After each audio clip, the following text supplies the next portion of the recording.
Hey everyone, welcome back to the channel. Tonight's story is called The Final Shift of a Dead Janitor.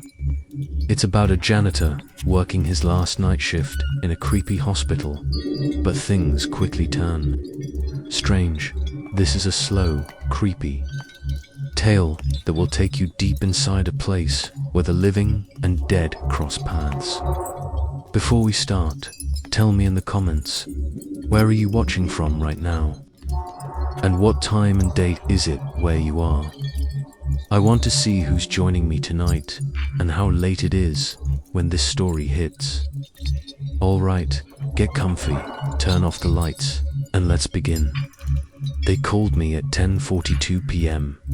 I was already in bed, half asleep. My phone buzzed on the table.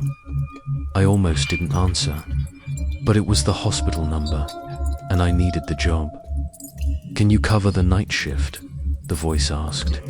"It's just for tonight. Emergency," I sighed. "What happened to the regular guy?" There was a pause. He passed. "A couple weeks ago," I sat up. "Wait, you mean Abid? The old janitor?" Another pause. "Yeah, it's just one night, please." I should have said no. I should have hung up. But I needed the money. So I got dressed, grabbed my ID, and drove to the hospital. I got there just before midnight. The parking lot was empty. The hospital looked worse at night. Most of the building was dark, except for a few windows glowing faint yellow. I walked in through the back door, like always. The hallway lights flickered above me. No one was at the front desk. I stood there for a minute, feeling weird. Something about the air felt heavy, like the whole place was holding its breath. Then Nurse Samira walked by. She looked tired. "You're covering?" she asked. "Yeah. Just tonight," they said. She didn't smile. "Stay out of the East Wing." I blinked. "Why?" "That's where they found him." I knew what she meant. Abid, the old janitor. He had worked here for years. They found his body in the hallway near room 313. Face frozen, eyes wide open. No signs of a struggle, just dead. I tried to laugh it off. "I'll be fine," I said. She didn't laugh. No one wanted this shift. Then she walked away. I grabbed the cart from the janitor's closet. MOP, bucket, trash bags. The usual. The halls were quiet. Too quiet. Most of the hospital had been shut down months ago. Only the psych wing still had a few patients. They kept them on the third floor. I stayed on the first. Every sound echoed. My shoes squeaked. The wheels on the cart rattled. Once, I thought I heard breathing behind me, but when I turned, nothing was there. Around 12:30, I took a break near the vending machines. I sat on the bench, drinking water. My hands were cold. Then I saw something move at the end of the hallway. Just a shadow. Quick, like someone turned the corner. I stood up fast. "Hello," I called. No answer. I walked down slowly, heart thumping. When I reached the corner, there was no one there, just an empty hall. Lights buzzing above me. Maybe it was my imagination. I was tired. That's what I told myself. I went back to the cart. The mop bucket had tipped over. Water everywhere. I didn't hear it fall. I stared at it for a long time. No one else was in that hallway. I was sure of it. Still, I cleaned it up, grabbed the mop, and kept working. At 1:12 a.m., the lights above room 313 flickered. That's where they found him. I didn't go near it. Not yet. Instead, I stayed close to the main hallway and waited for morning. Only 5 more hours. That's what I kept telling myself. 5 more hours. Then, I'd never come back again. I was mopping near the back hallway when I saw her. An old nurse, maybe in her 60s. She was walking slow, holding a clipboard, looking half asleep. She stopped when she saw me. "You, the new one?" she asked. "Just for tonight," I said, filling in. She stared at me a moment too long. "Don't go near the east wing," she said. "That's where it happened." I blinked. What happened? She looked around, then leaned closer. "That's where they found Mr. Abid, the last janitor. He died right there in the hall, face frozen, like he saw something." I tried to act calm. "I heard he passed, but no one told me how. No one wants to talk about it," she whispered. "He was fine one minute, dead the next." She pointed down the hallway, right past the red doors. "Don't go there." Then she turned and walked away. I watched her leave, then looked down at the floor I was mopping. Same floor where Abid used to work. Same cart, same mop. I shook my head. "Just a story," I said to myself. "Hospitals always have stories." But I couldn't shake it. I kept thinking about how she said his face was frozen. I finished cleaning near the nurse's station and rolled the cart toward the West Hall. I passed a few dark rooms, all empty. A TV buzzed softly from one of the psych rooms upstairs. The air felt heavier now, like something was wrong, but I didn't know what. Then I heard something behind me, like soft footsteps. I turned round fast. No one was there. I waited. "Nothing double quotes, okay," I whispered. "I'm just tired." I kept moving, trying to ignore that feeling. I sprayed the floor, pushed the mop. It squeaked across the tiles. Then I saw it. The red doors. They were at the very end of the hallway, faded, scratched up. A sign on them read, "East Wing Closed." The lights above them flickered. I stared at them for a long time. Something about them felt wrong, like they didn't belong. I turned my back on them and kept mopping, but I felt it again. Eyes watching me, not from the side, from behind. I turned. Around no one, but the feeling wouldn't go away. I moved quicker now, pushed the mop harder. My hands were sweating. Then I heard something wet hit the floor. Splash, I looked back. The mop bucket was on its side, water pouring across the tiles. I froze. I didn't bump it. I hadn't even touched it. I slowly walked over. My shoes splashed through the water. I looked all around. No one in sight, no wind, no reason for it to fall. I crouched down and lifted the bucket. My hands were shaking now. My heart was beating too fast. Okay, just water, I told myself. It just tipped over. But I knew that was a lie. I had parked the cart flat. It doesn't roll, something had pushed it, or kicked it. I grabbed the mop and started cleaning up the mess. Every second felt longer, like the hallway was stretching. I stopped and looked back at the red doors one last time. Still shut, still flickering. I didn't go near them, not yet. But I swear, I thought I saw a shadow move behind the little window in the door. I blinked, gone. I went back to work, but now I kept checking over my shoulder, because I knew I wasn't alone. It was 2:13 a.m., I remember. The exact time because I looked at my watch. I had just finished mopping the west hallway and was taking a short break near the security desk. The building felt wrong. It had been quiet all night, but now it was a different kind of quiet. Not normal, not safe. No machines beeping, no voices.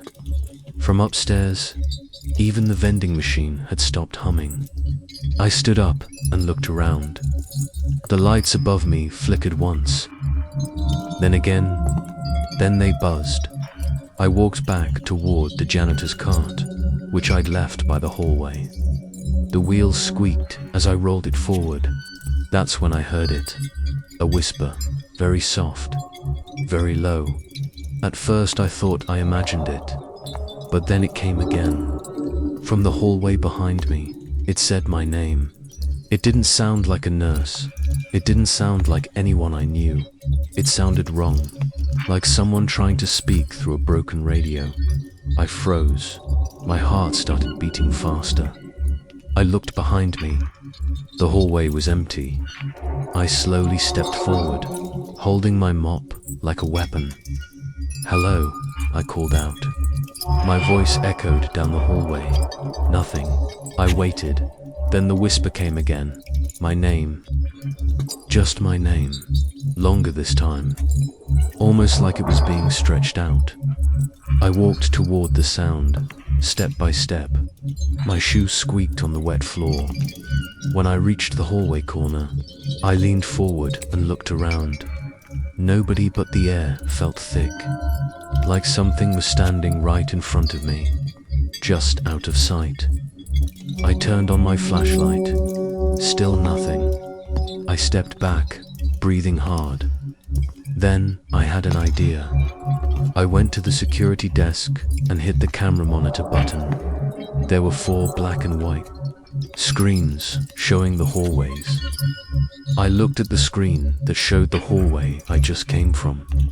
The camera was glitching. Static lines ran across it. The screen jumped and twitched like it was shaking. I tapped the monitor. Nothing changed. Then the picture cleared for just a second, and I saw something, a shape, standing at the end of the hallway. Very still, too tall. Its arms hung low. Its head was tilted. Then the screen cut to static again. I stared at it, hoping it would come back. I hit the buttons, switched cameras. All the others worked fine. Only that one, the hallway I had just walked down, was full of static. I leaned closer. Then I heard the whisper again. But this time, it wasn't behind me. It came from the speakers. From the monitor, it said my name again. Slower this time, like it was smiling. I jumped back from the desk. "Nope," I said out loud. "Nope, not tonight." I grabbed my cart and started pushing it fast toward the staff lounge. But as I moved, the hallway lights above me started flickering again, buzzing, flashing, then off. For 1 second, everything was black. And in that second, I swear I saw someone standing at the end of the hallway. Then the lights came back on. The hallway was empty, but I couldn't move for a few seconds. My legs were locked in place. I don't know how long I stood there. Finally, I turned around and walked back to the closet. I told myself I was just tired, that it was just in my head. But deep down, I knew something had seen me, and now it knew my name. I couldn't take it anymore. After hearing the whisper and seeing that shape on the monitor, I needed a break. My hands were shaking. My throat felt dry. I didn't want to keep walking those halls alone, so I went to the janitor's supply room. It was in the far back, near the boiler door. Nobody ever came back there. The hallway felt even darker than the rest of the hospital. I unlocked the door with my key and stepped inside. It smelled old, like wet rags and dust. The light buzzed above me, dim and yellow. The shelves were still full. Bottles, brushes, old gloves. I found a stool in the corner and sat down, trying to calm my nerves. That's when I saw the uniform. It was hanging on a hook by the far wall, blue, faded. A patch on the front said Abid. I froze. It was still damp, dark around the collar and sleeves, like it had never dried. I stepped closer. The smell hit me, moldy like old rainwater, and something else underneath. Something sour. I didn't touch it. I just stared at it. No one had taken it down. No one had cleaned this room since Abed died. Then I noticed the small drawer built into the wall under the counter. It was barely open. I pulled it all the way out. Inside was a small, black notebook. The pages were wrinkled and stained. I opened it. Most of the pages were blank or had messy lines. But near the middle, there were words. The handwriting was shaky. It's under the floor. It won't let me leave. The same line again and again, written over and over. It's under the floor. It won't let me leave. I turned. Another page, there was a rough sketch. It looked like the supply room, but the floor had something drawn under it, like a pit or a door. I looked down at the floor beneath me. It was just grey tiles, but now I noticed one of them was darker than the rest. A single square near the wall. I slowly walked over and knelt beside it. I pressed on it. It felt loose. I looked around for something to pry it up with. I found a flathead screwdriver in a drawer and stuck it into the edge. The tile lifted with a soft pop. Underneath was a wooden panel. I pulled that up too. Beneath it, darkness. A hole maybe 3 feet wide. It was too dark to see the bottom. It didn't smell right. It smelled like the uniform, but stronger, wet, rotten, and heavy. I felt something then, not a sound, not a shake.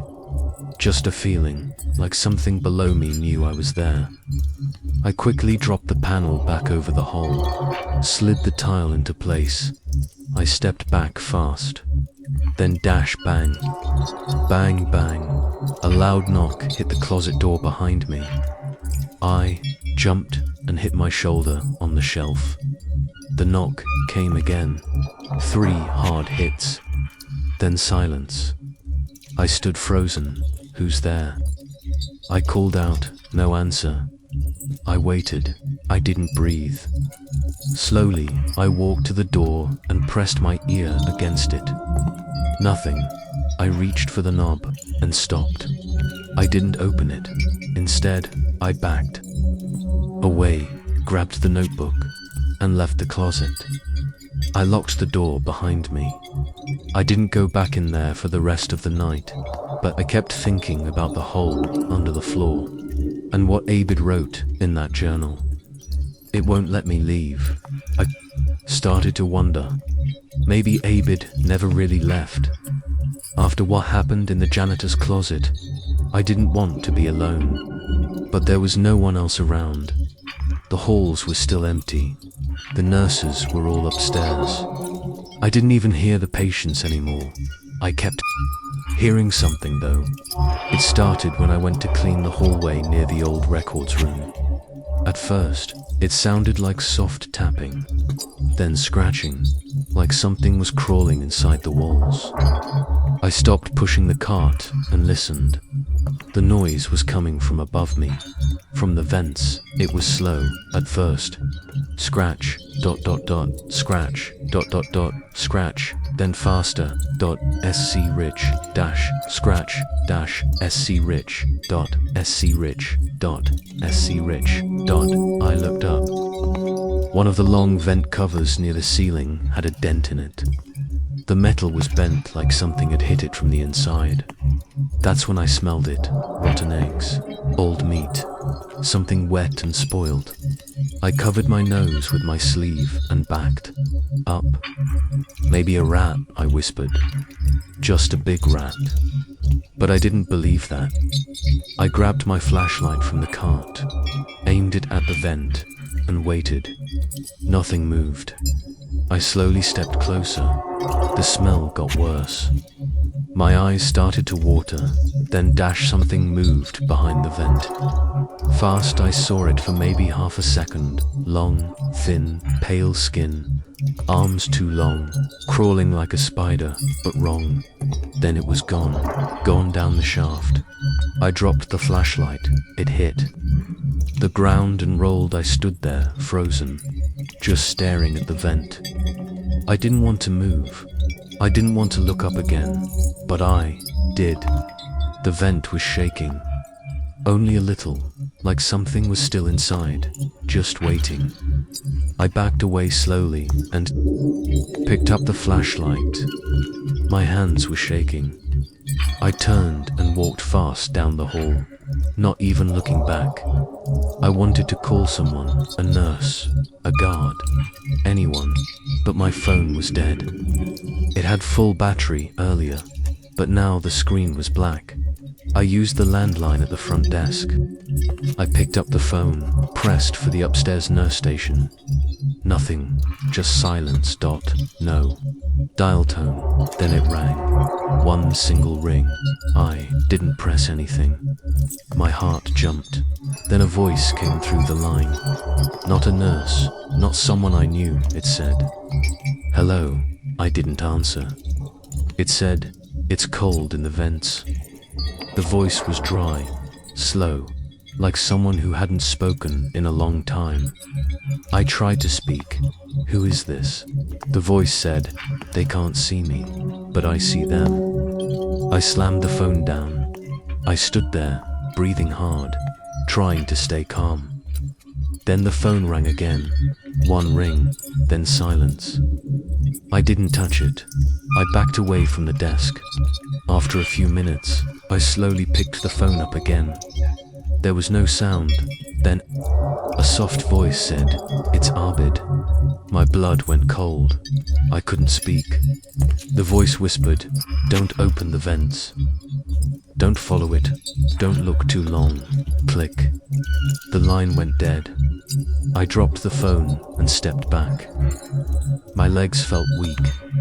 I stared at the ceiling all along the hallway. The vent covers were rattling, not shaking hard, just softly, like something was crawling through them, watching me from above. I didn't clean that part of the hospital. I didn't even try. I just pushed the cart into the nearest room and closed the door behind me. I sat in the dark, holding the flashlight tight in my hand. That's when I realized something. The vents ran through the whole building, and no matter where I went, it could reach me. I couldn't stop thinking about the hole under the floor, or the voice on the phone, or the thing in the vents. Something was wrong in this hospital. I needed answers, so I started asking questions.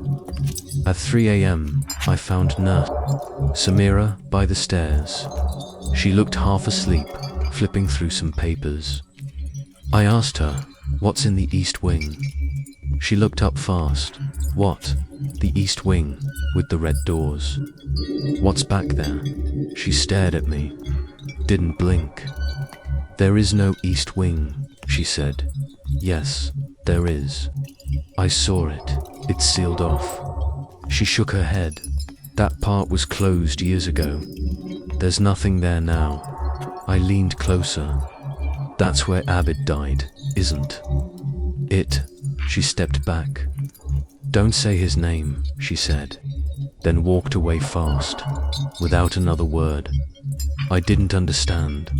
Everyone here acted like that wing didn't exist. But I saw it. The red doors. The flickering lights. I needed to go.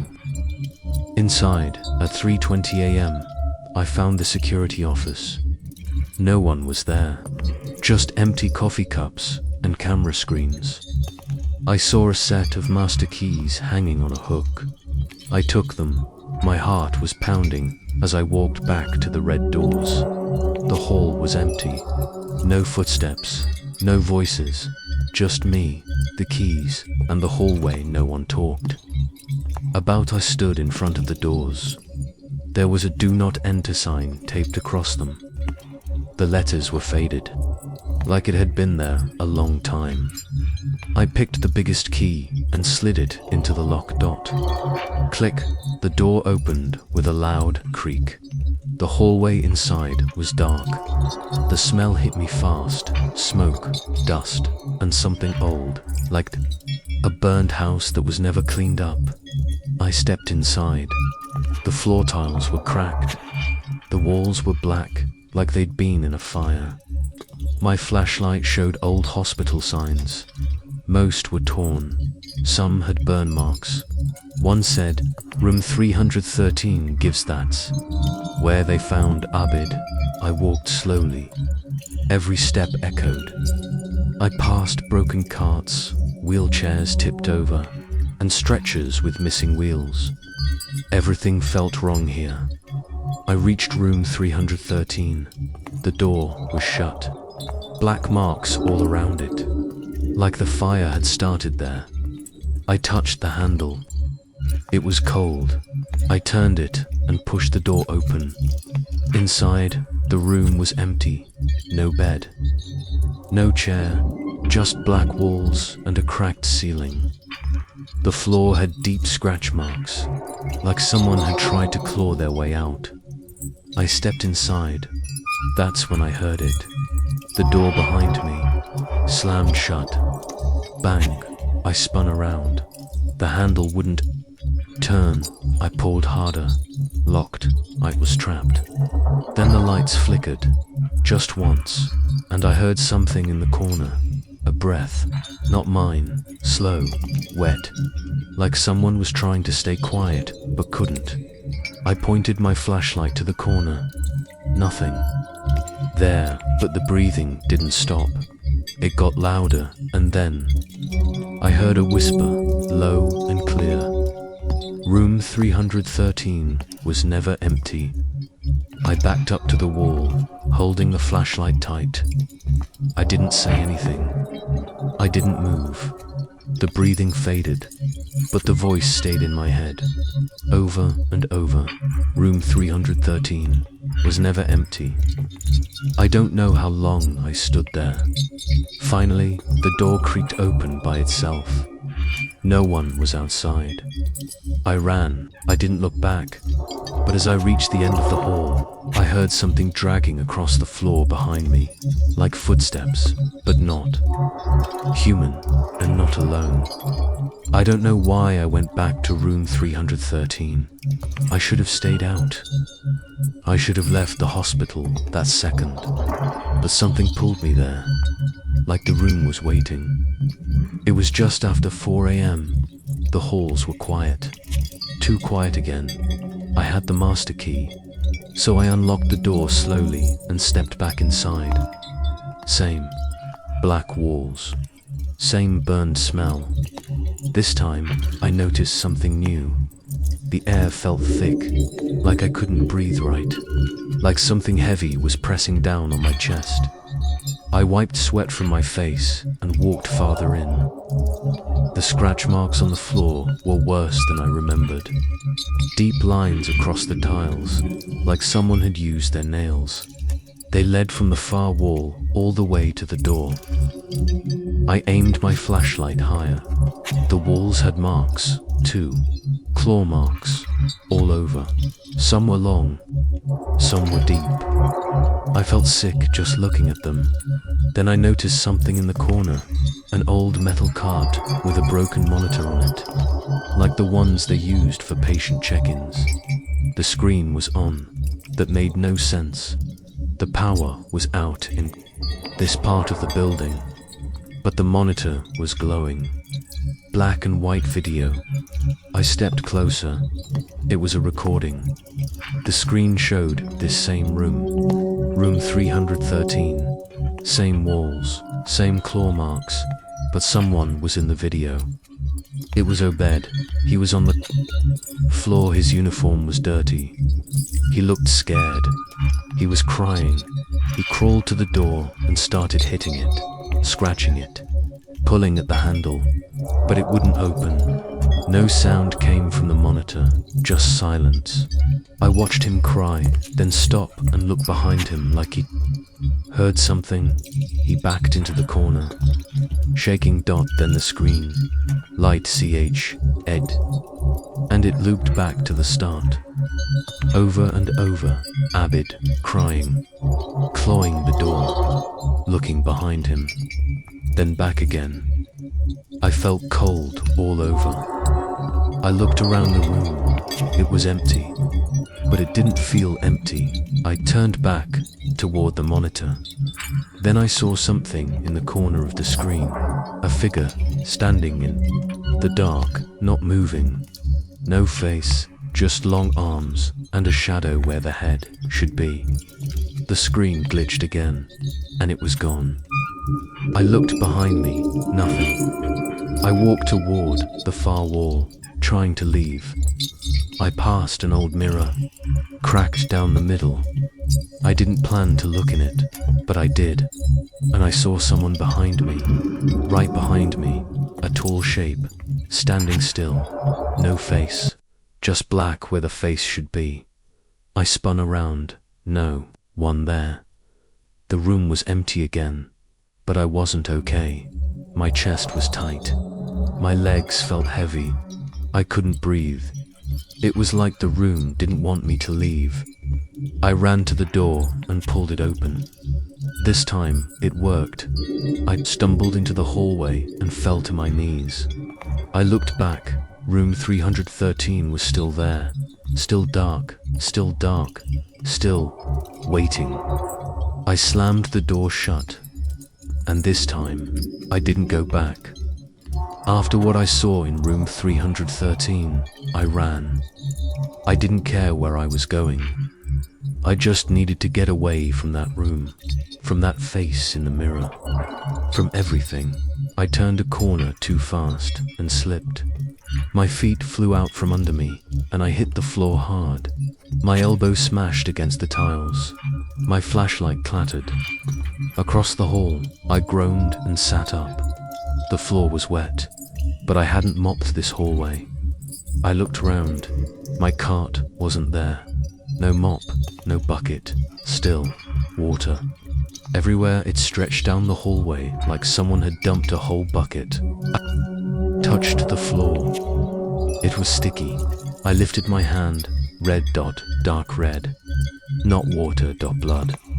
I stared at it, frozen. It was thick, fresh. More of it kept sliding toward me from up the hall, like it was flowing from somewhere. I crawled backwards, fast, heart racing. I grabbed the flashlight and pointed it ahead.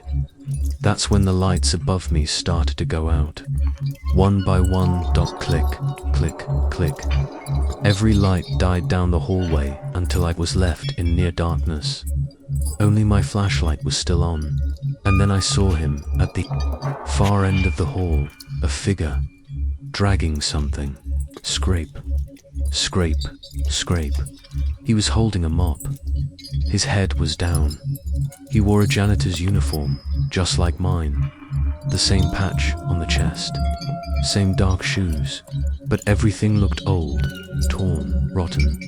His face was hidden under a dirty cap.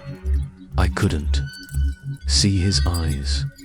He dragged the mop behind him slowly, leaving a trail of red water as he moved. I tried to stand, but my legs were shaking. The hallway was too long. I'd never make it before he reached me, Abid. I said, barely above a whisper. The figure stopped. Then he looked up, just a little, enough for me to see what was under the cap. No eyes, no mouth, just pale skin stretched tight over a face. That wasn't human anymore. The head tilted, like he was trying to understand me. Then he kept walking. Faster, I turned and crawled toward the stairwell. My hand slipped in the blood again. I grabbed the wall and pulled myself forward. Behind me, I heard the mop hit the ground. Then footsteps, slow, wet, dragging steps. I pushed open the stairwell door and slammed it shut behind me. I didn't stop. I ran up the stairs 2 steps at a time. I reached the 3rd floor and burst into the hallway. Empty lights flickering again, but no blood. No figure. I turned to look behind me. The stairwell door was closed. I didn't hear anything. I leaned back against the wall, trying to breathe. Then I saw something on the floor ahead of me. A wet trail, like someone had just mopped, leading to the psych wing. I didn't follow it. I walked the other way, but the smell of blood stayed with me. So did the sound of that mop dragging, and the face I'll never forget. Not really a face at all. I don't know how long. I sat there on the floor. My clothes were still wet with blood, or whatever that red stuff was. My shoes were soaked. I kept staring down the hallway, waiting for that thing with the mop to come back. But a DIDN, single quotes, to everything was too quiet again. I pulled out my watch and checked the time. 2:13 a.m. I blinked. That couldn't be right. I'd been in the hospital for hours. I saw room 313. I ran from something in the vents. I slipped in blood. Time had passed. A lot of time. I tapped the watch. Still 2:13. I pulled my phone out. Black screen. No battery. I stood up slowly and walked back toward the security room. Needed to see something. I needed proof that I wasn't going crazy. The security room was still empty. Same coffee cups. Same cold chair. I sat down in front of the monitors. The screens were working again. One screen showed the hallway. Outside room 313. Someone was mopping. I leaned closer. It was me. Same shirt, same pants, same torn name tag on my chest. I watched myself. Walk slowly down the hall, push the mop, turn, and walk back the other way. Then I did it again and again. Same loop, over and over. I flipped through the camera feeds. One screen showed me entering the janitor's closet, then exiting. Another showed me unlocking the red doors. Each screen showed me, but not all at once, like I had been in different places at the same time. I backed away from the desk. This isn't right, I whispered. Then the landline phone on the desk rang, just once, then silence. I stared at it. It rang again. One ring. Then a voice came through the speaker. "It's your shift now." I didn't answer. The voice came again. "You took the keys." Then the line went dead. I looked back at the screen. I was still mopping, still stuck in that hallway. I turned and looked at the hallway outside the security room, empty. But I felt it again, the pressure in the air, the weight, like the building itself was pushing in on me. I walked out and checked the wall clock near the main. Desk.2:13 exactly. I started walking faster, turning corners, checking more clocks. Every single one said the same thing. 2:13. Time wasn't moving. No one else was around. No voices, no nurses, nothing. Only me, and those same wet footprints I'd seen earlier, leading down another hall. I followed them. I don't know why. They led to a mirror on the wall near the old elevator. I stepped in front of it and saw myself. Same face, same mop in my hand. But the reflection moved slower than me, like it was behind. I raised my hand. It raised its hand too. Seconds later, I stepped back. The reflection smiled, but I didn't. That's when I knew I was stuck here. Just like Abid.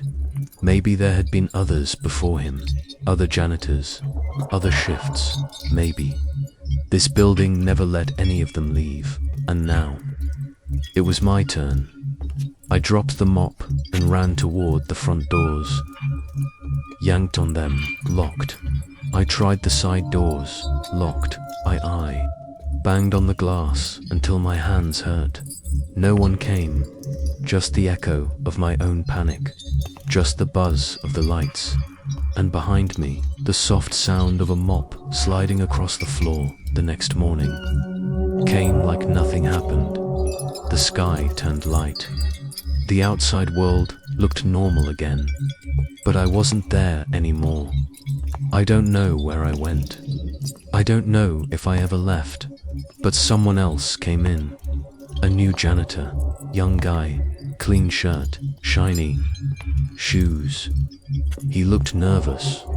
He stepped into the hospital around 7 a.m., holding a coffee in one hand and a paper with instructions in the other. He walked through the same hallway I cleaned the night before. Same floor, same broken lights. Nurse, Samira, was waiting near the front desk. She looked up and gave him a quick smile. "You, the new night shift?" she asked. The man nodded. "Yeah, first night. Just got the call." She didn't smile again. Her eyes looked tired. "You'll be replacing the last guy," she said. "Someone quit." She paused, then said, "Poor soul, didn't make it past." "One shift." The janitor laughed a little. "You're joking, right?" Samira didn't answer. She handed him a key and pointed toward the janitor's closet. "Your supplies are in there," she said. "Don't go near the east wing, and don't touch anything you didn't leave." He looked confused, but nodded. "Got it." Then she walked away. He turned and pushed open the closet door. It creaked like it hadn't been opened in years. Inside, it was dark and smelled like damp rags. The lights buzzed above. He looked around. There was the cart, the mop, a wet trail still on the floor that hadn't dried. He looked up and saw the uniforms. 2 of them now. One was new, folded, fresh, clean. The other one was older, still damp, mold on the collar. A name stitched across the chest, Abid. The new janitor frowned. "Thought I was the only one starting," he muttered. He walked to the drawer under the shelf and pulled it open. Inside was a small black notebook, the same kind I found, but this one was blank. A pen sat on top of it, waiting. He picked it up, flipped through it, then set it back down. He didn't know what it was yet, not yet. Then his walkie-talkie buzzed. A voice came through. It was Nurse Samira. "Start with the west hallway," she said. "Take your time. There's no rush." He clipped the walkie to his belt and grabbed the mop. It was still wet. He didn't notice that part, not yet. As he pushed the cart out of the room, the camera in the hallway turned and watched him walk by Dot, just like it watched me. The door to the janitor's closet slowly creaked shut behind him. Inside, the 2 uniforms hung side by side, and the notebook sat in the drawer, waiting for the next story to begin.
The locals warned me not to enter the woods after rain. I didn't listen. The villagers said the forest changes when it rains.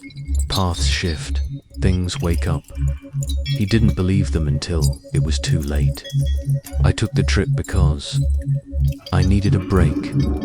Too much noise back home. Too many people. I just wanted to be alone, even for a few days. So I picked a spot way out in the countryside, a small village. No cell service, perfect for camping. I got there late in the afternoon. The bus dropped me off at the edge of the village. One long road, a few houses, no cars, just one little inn with a crooked wooden sign out front. Inside, it was quiet. The air smelled like old wood and something earthy. An older man stood behind the counter, thin grey hair, thick glasses. Just one night, he asked. Maybe two, I said. Depends on the weather. He looked up at the window. It's going to rain tonight, he said. I nodded. That's fine. I brought gear. He didn't smile, just handed me a key and told me to stay in room 3. Upstairs, the place was almost empty. I saw one other person sitting at a table by the fire, an old woman with cloudy eyes. She stared at me the whole time I walked past. My room was small but clean. Bed, sink, window, the kind of place you forget the second you leave. I unpacked my backpack and double-checked my camping stuff. Tent, food, knife, compass, everything was ready. I planned to hike out to the woods the next morning and stay 2 nights. Just me and the trees. That night, I couldn't sleep.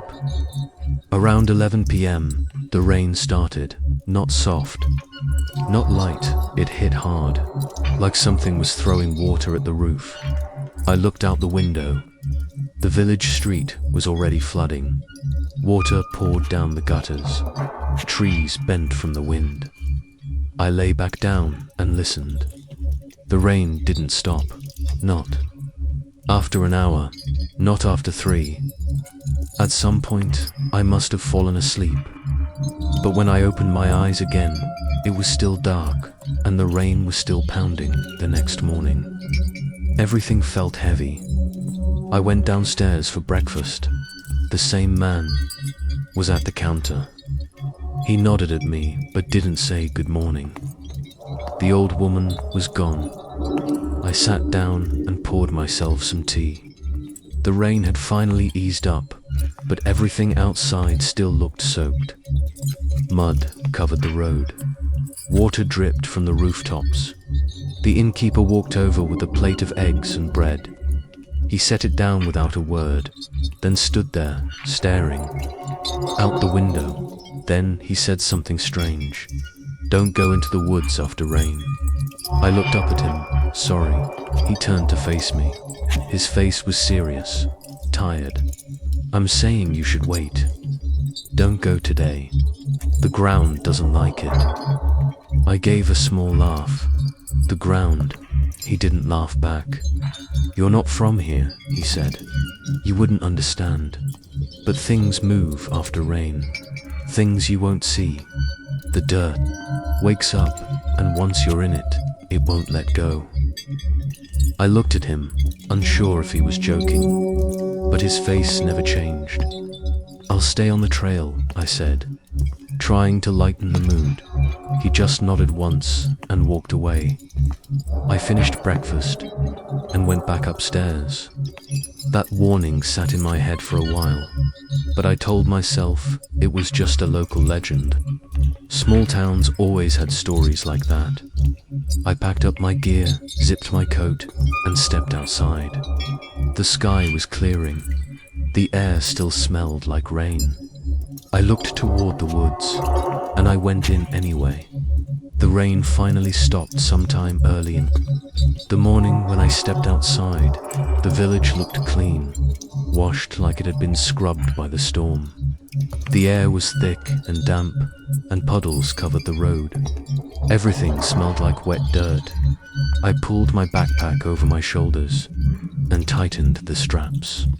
The trailhead was only 10 minutes away, just past the back of the inn. As I walked through the village, no one was outside. Not a single voice, not a dog, not even a bird. The only sound was the squish of my boots in the mud at the edge of the woods. I stopped for a second. There was a small wooden sign nailed to a post. It said, "Trail a 3.2 miles. Stay marked." I pulled out my folded map and double-checked it. Simple path. In and out, I started walking. The trees were tall and close together. Their leaves were heavy with rainwater. Every time the wind moved, big drops smacked the ground around me. The dirt path was soft and muddy. My boots sank with each step. Water kept seeping in around the edges. I thought about what the innkeeper had said. Don't go into the woods after rain. I shook it off, just a creepy warning. Probably something old villagers say to scare off tourists. But something about the forest didn't feel right.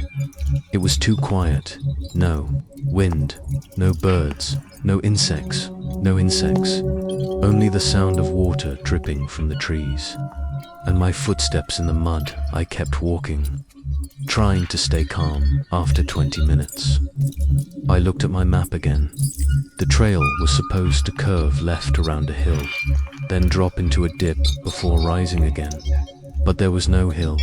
The path didn't curve.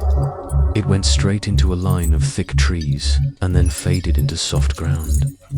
I frowned. I turned the map, checked my compass.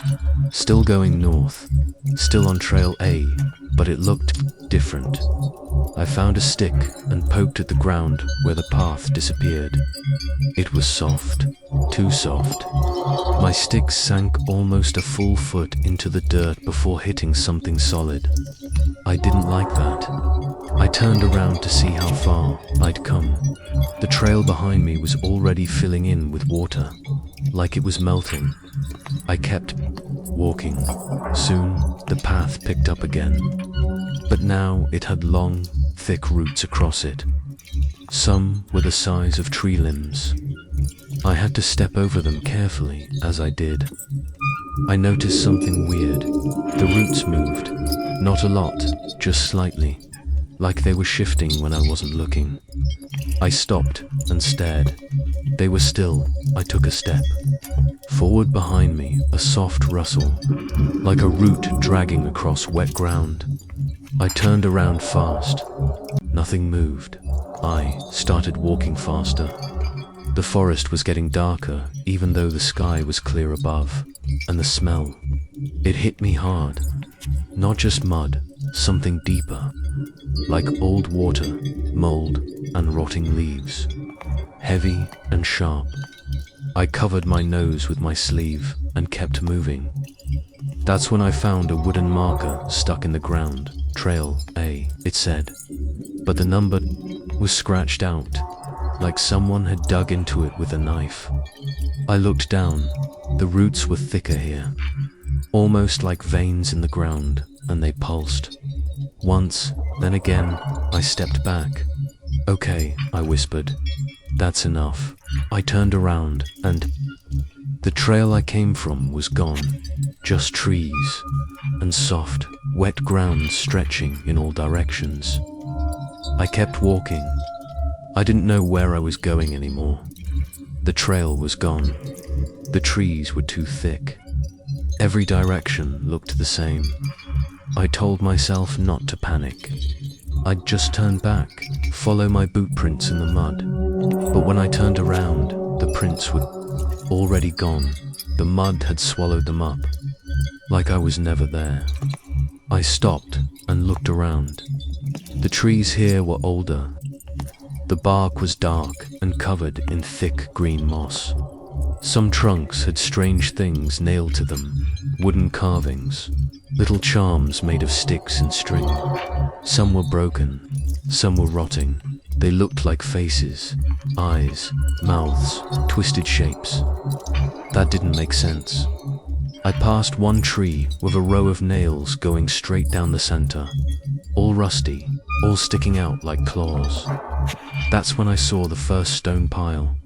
Just a small stack, maybe 7 or 8 flat stones, sitting neatly in a circle of roots.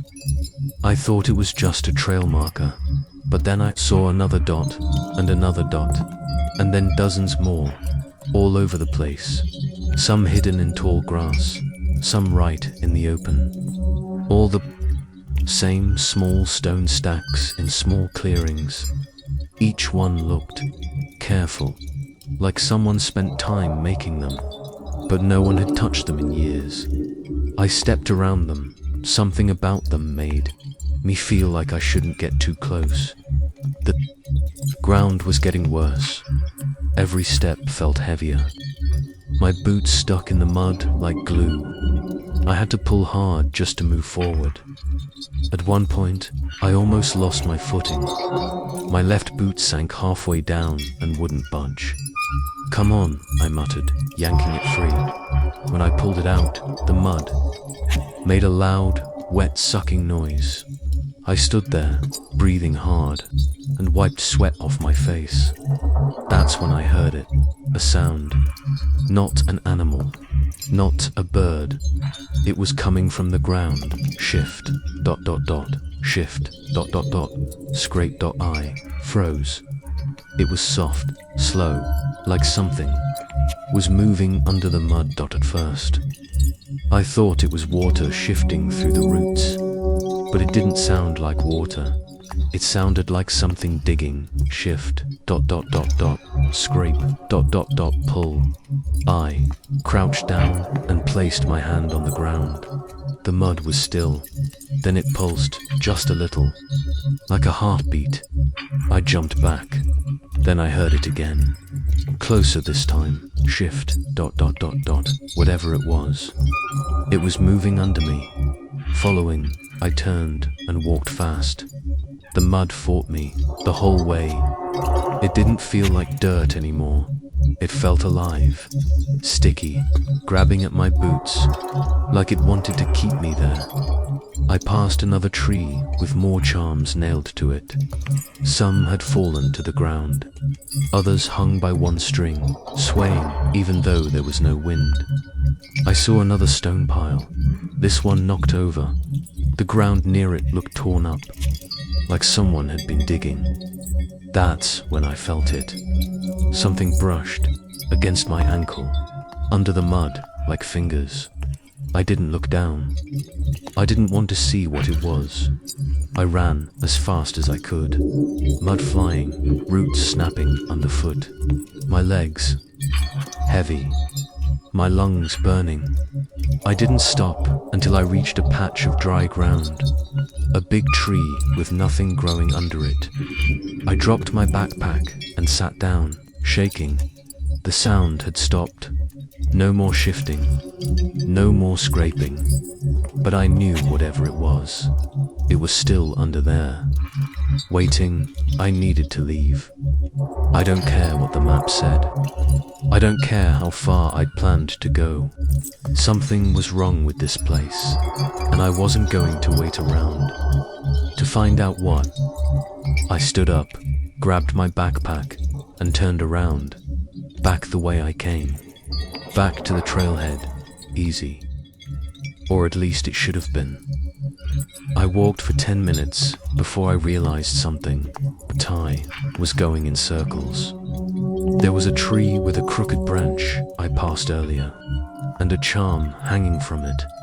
A little figure made of twine and sticks. I remembered, thinking it looked like a broken doll, but I had walked in the opposite direction. I was sure of it. I looked around. Everything looked close, like the trees were tighter now. Taller, the roots had grown thicker, and the trail behind me, it was gone. Just mud, wet, soft mud that sucked at my boots every time I stepped. I pulled out my compass. It spun. I waited, still spinning, no direction, just turning in slow, lazy circles like it didn't care where north was. I tapped it, still spinning. My chest started to feel tight. I checked my map, folded dry, but the lines didn't match. The turns didn't match. Nothing on paper looked like what I was walking through. I crumpled it up and shoved it back into my pack. "Okay," I whispered. "It's fine, just go back. Just walk straight." I picked a direction, any direction. 10 minutes, 20. Still the same trees. I passed another stone pile, then another. This one was broken. I tried to move faster, pushing through tall grass and low branches, but the more I moved, the wetter the ground got. I stepped into a deep patch and sank to my ankle. It pulled hard when I lifted my foot. I nearly lost my boot. Took a shaky breath. Then I heard it again. Shift, scrape, shift, under the mud. I didn't stop. I couldn't. I kept moving. The light was fading fast. I didn't know what time it was, but it felt later than it should have been. I walked until my legs burned. I tried shouting once, "Hello," but the trees swallowed the sound. No echo, no birds, nothing. Then I saw something ahead, another trail. I ran toward it, but when I reached it, my heart sank. It was the same clearing, same tree with the long roots, same spot where I had sat earlier. I was back where I started. "No," I whispered. "That's not possible." I circled the tree. The bark had a mark in it, a scratch I'd made with my boot. I really was back. The forest had turned me around. I dropped to the ground and pulled out my compass again, still spinning. Then I saw the mud shift in front of me just a little, like something breathing just under the surface.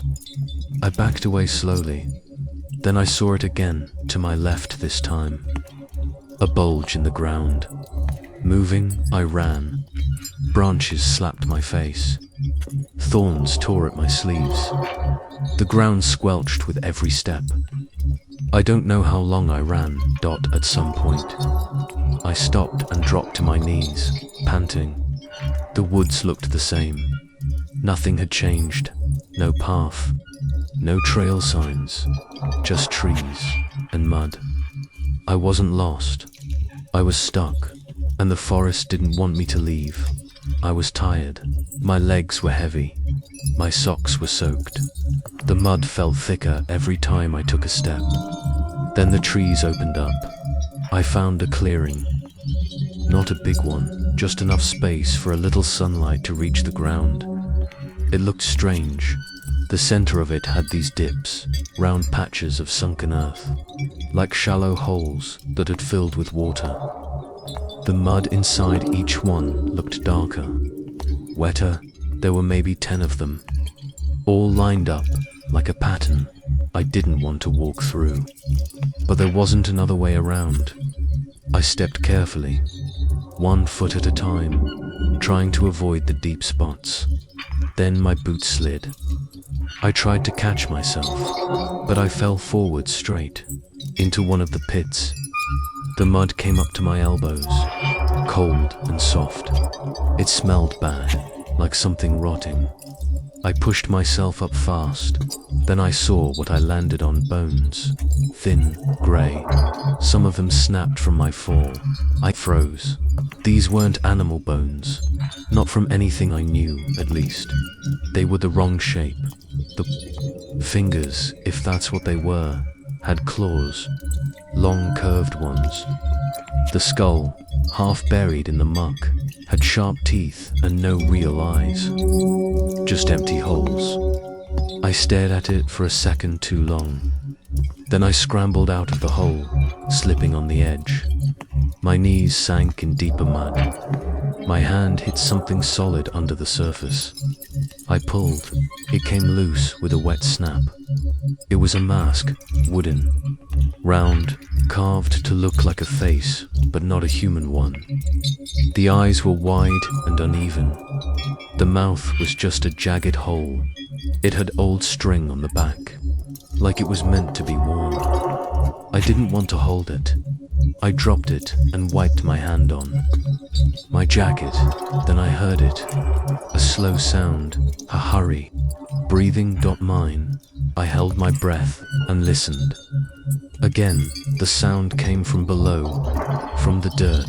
I stood still. The mud round the pit I fell in was moving just a little, like something under it had shifted. Then another pit, another breath.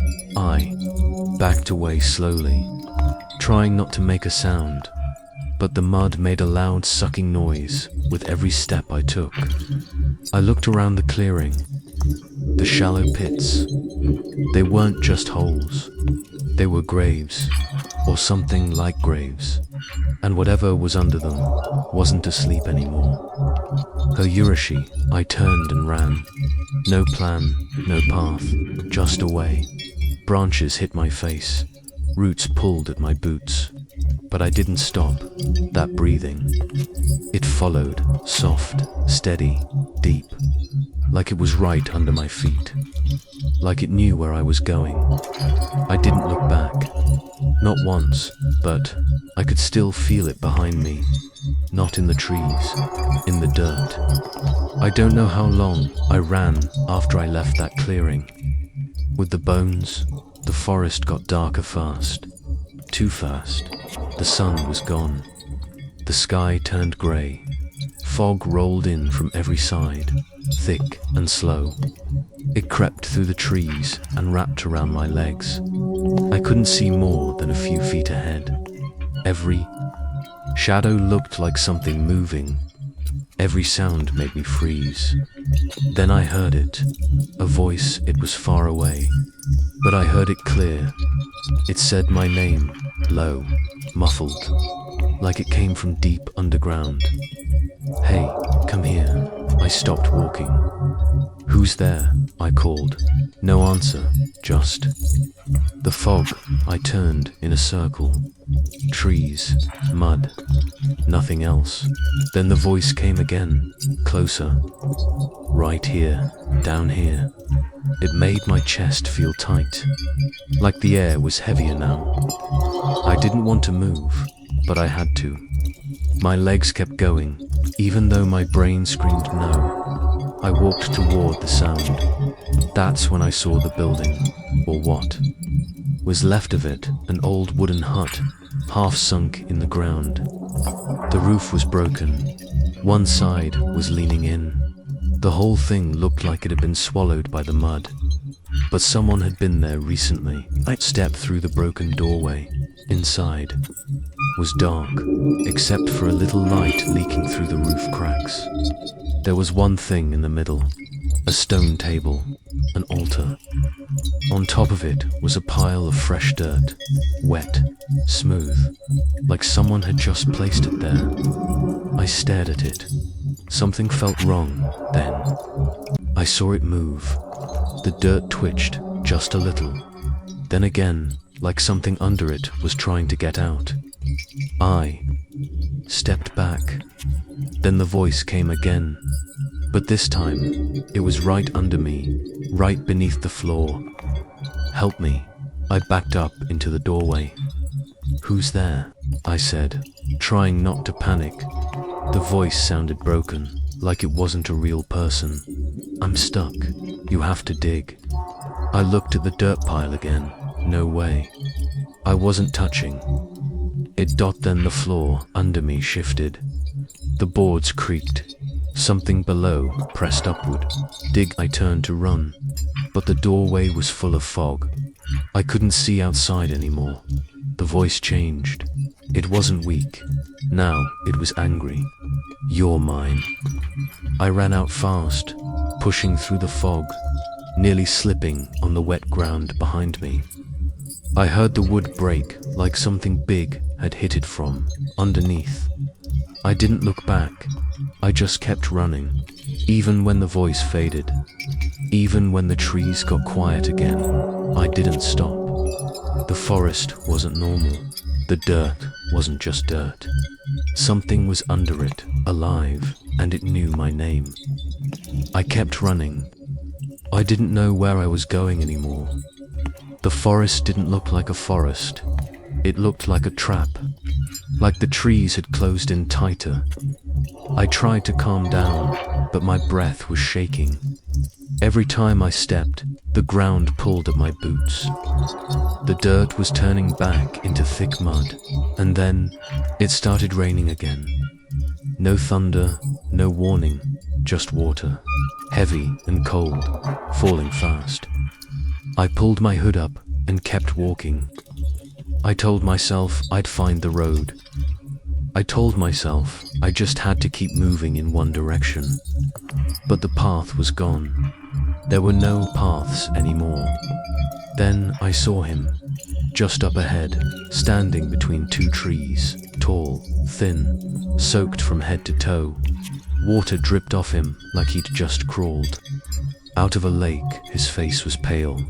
His clothes hung loose, like they were melting. He didn't move. He didn't blink. I stopped. "Hey," I called. Nothing. He didn't answer. Then he tilted his head, just a little. His mouth opened. Mud spilled out, thick and dark.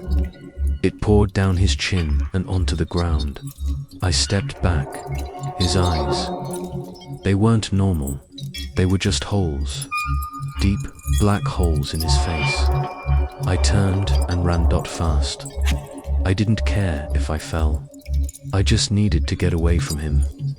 I ran until my legs hurt. Then I looked behind me. No one. He was gone. But when I turned back around, he was right in front of me. Closer this time, still standing, still dripping, still watching. I gasped and fell backward. How he didn't move.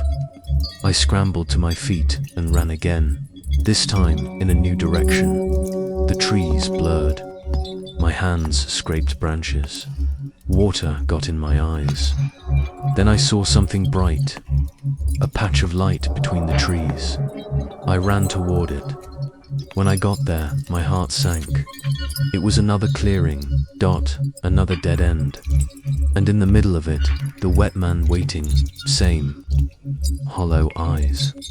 Same mud pouring out of his mouth. I didn't understand. He didn't chase me. He didn't speak. But no matter where I went, he was there, ahead of me, like the forest was putting him there. Like it wanted me to see him, and now the ground was flooding. Water rushed between the roots. It wasn't just rain now, it was rising, fast. I looked down.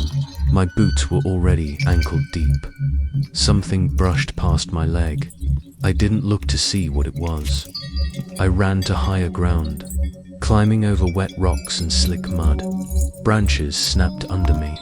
Somewhere behind, I heard the water slosh louder, and something moving in it, big, slow, dragging itself forward. I reached the top of a ridge and looked down. The forest below was flooding, and in the middle of it all, the wet man stood still, chest deep in water, looking straight up at me. No eyes, no face, just mud and rain, and somehow I knew. He wasn't walking, he was waiting. I don't remember how far I ran. At some point, I stopped feeling my legs. My head spun. My chest hurt. I found a dry patch under a fallen tree and dropped to the ground. My body gave up. I don't know how long I was out. Could have been minutes, could have been hours. When I woke up, it was darker. The rain had stopped, but everything was wet and quiet. My mouth was dry. My hands were shaking. I tried to sit up, but something pulled tight around my ankle. I looked down. My legs were wrapped in vines. Thin ones at first, then thicker. They were green and brown, like living ropes, and they were moving, not fast, just slow, steady, like they were tightening. One of them had slipped under my pant leg. I yanked it off, but it didn't come loose. It was stuck inside a small cut on my shin. Inside, like it had crawled in. I screamed and tore at it. More vines. Twisted around my other leg, around my waist. I ripped and pulled, feeling them pop like wet rubber bands. Then I saw its thin roots pushing out of my skin. Tiny white strands growing. I panicked. I grabbed one and pulled. It came out with a squish and a sting. Blood followed. More vines moved. Under me, reaching up like fingers. I rolled to the side and crawled away. Mud smeared across my face. I didn't care. I just needed to get away. I dragged myself through wet leaves and broken sticks until I hit solid ground. My breath was fast and shallow. I sat with my back against a tree, legs out in front of me. The vines didn't follow, but I could still feel something inside my leg, moving. My hands were covered in dirt and blood. I held them tight against my chest. Then, I heard a new sound, not the same voice as before. This one was deeper, slower. It came from the ground, but not far below. Right beneath me, it said, "You should have listened." I froze. I didn't move. I didn't breathe. It spoke again. "You were told." The ground under me pulsed once. Then again, like a slow heartbeat, I pressed my hand to the dirt. It was warm and moving. Not like mud sliding from the rain, like something big, something alive. It was breathing or waiting. I looked around. The trees leaned in close, like they were watching me. The charm figures hanging from the branches swayed. Even though the air was still, I felt sick. I wanted to scream, but nothing came out. All I could think about was that voice. How it sounded like it was smiling, like it was patient, like it had all the time in the world. I stood up, even though my legs hurt, even though it felt like something was still inside me, crawling under my skin. I didn't care. I had to keep moving, because if I stopped again, I knew the forest would take me. I don't know how I found the edge of the woods. One minute I was walking through trees and mud. The next, I saw a fence. Then a dirt road. It didn't feel real. I stood there, soaked and shaking. My hands were covered in cuts. My clothes were torn. There was dried blood on my pants. I was back. Somehow, I was back. I followed the road. It led me down the hill, past empty fields and dark barns. The sky was just starting to turn grey. Sunrise. When I reached the village, it was quiet. Not peaceful, quiet. Just empty, like everyone was hiding. I walked toward the inn, my boots dragged. My body hurt all over. The front door was unlocked. I stepped inside. The place smelled the same old wood and wet clothes. The innkeeper stood behind the counter. Same glasses, same blank face. He looked at me for a long time. Then he said, "You came back whole." His voice was flat. like he wasn't surprised. I didn't know what to say. He nodded once and added, "That's rare." I wiped mud from my face. I got lost. The woods, something's wrong in there. He didn't answer. I walked up to the counter. There's something under the ground. Something alive. Still nothing. Behind me, I heard movement. 2 older women were sitting at the table near the fire. They were already staring at me. One of them looked down when I turned. The other kept her eyes on me like she was studying a dead animal. I looked back at the innkeeper. "You knew, didn't you?" He shrugged. "You didn't listen." Almost died. My voice cracked. "You didn't." I leaned forward. "Why didn't you stop me?" He looked down at something on the desk, then back up. "People don't stop people. Not here." I didn't understand. He pointed to the hallway. "Go wash, then sleep. You'll leave tomorrow." I didn't move. "You should rest," he added, "before it notices you again." I stepped back from the counter. My head felt light. My legs were numb. I walked to the stairs, slowly. Each step creaked at the top. I glanced out the window. The woods were still there, sitting at the edge of the village, covered in fog, waiting. I went into my room and shut the door. I didn't sleep. I sat on the floor with my back against the bed, staring at my dirty hands. Some of the mud was still moving, or maybe I just imagined it. Later that morning, someone knocked once and left a bowl of soup outside the door. I opened it. Steam rose from the bowl, but I wasn't hungry. I picked up a spoon anyway. Inside the soup was a small carved stick tied with red string, just like the charms in the woods. I dropped the spoon. The door at the end of the hall opened. The old woman from downstairs looked out. Her eyes met mine, then she shut the door again. No one spoke to me the rest of the day, but every time I passed someone in the hallway or outside, they looked at me, not with kindness, with fear. They knew what I'd seen. They knew what I'd brought back, and they weren't going to say a word. I made it home. I wish I hadn't. For the first few days, I didn't leave my apartment.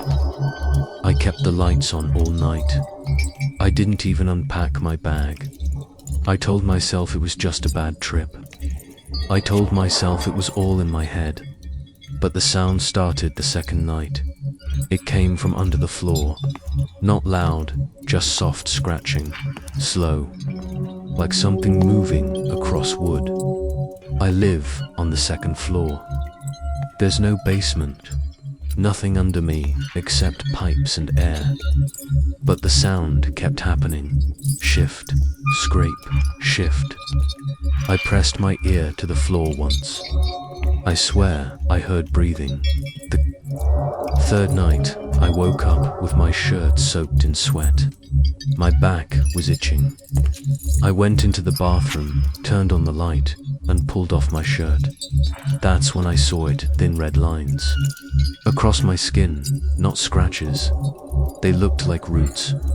Tiny patterns, branching out like veins, crawling from my shoulder, down to my ribs. They didn't hurt, they just moved a little, like something under the skin was waking up. I rubbed them hard with soap and water. Nothing changed. They were part of me.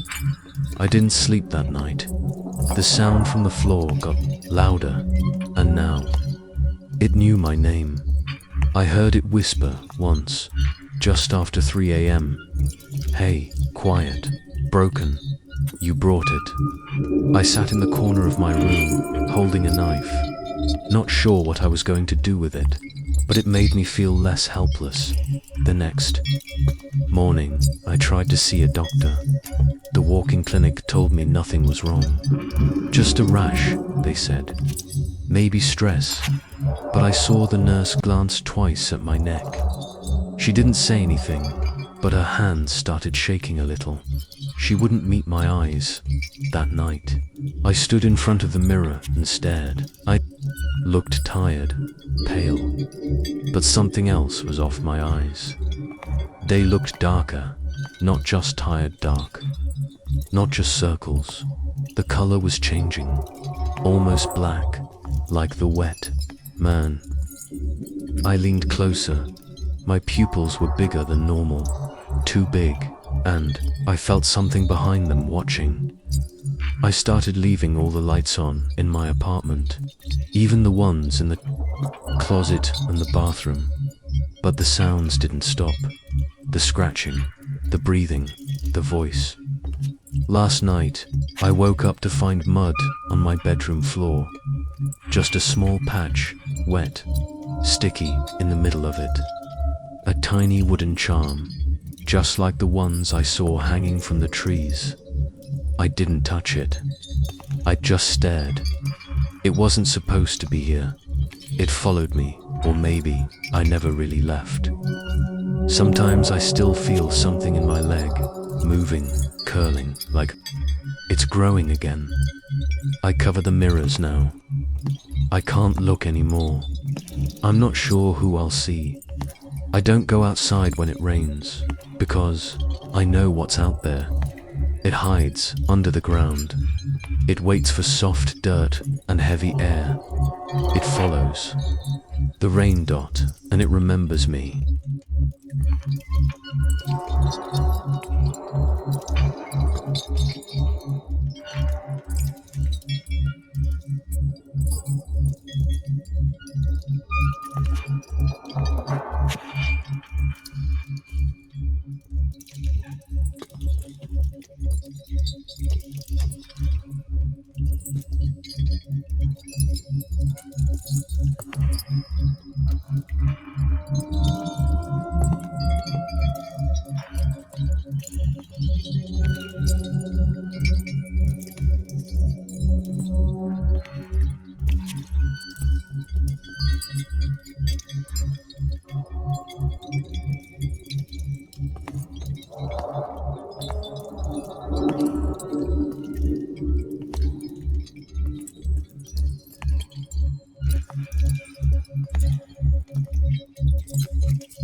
A hidden village in the jungle invited me for one night.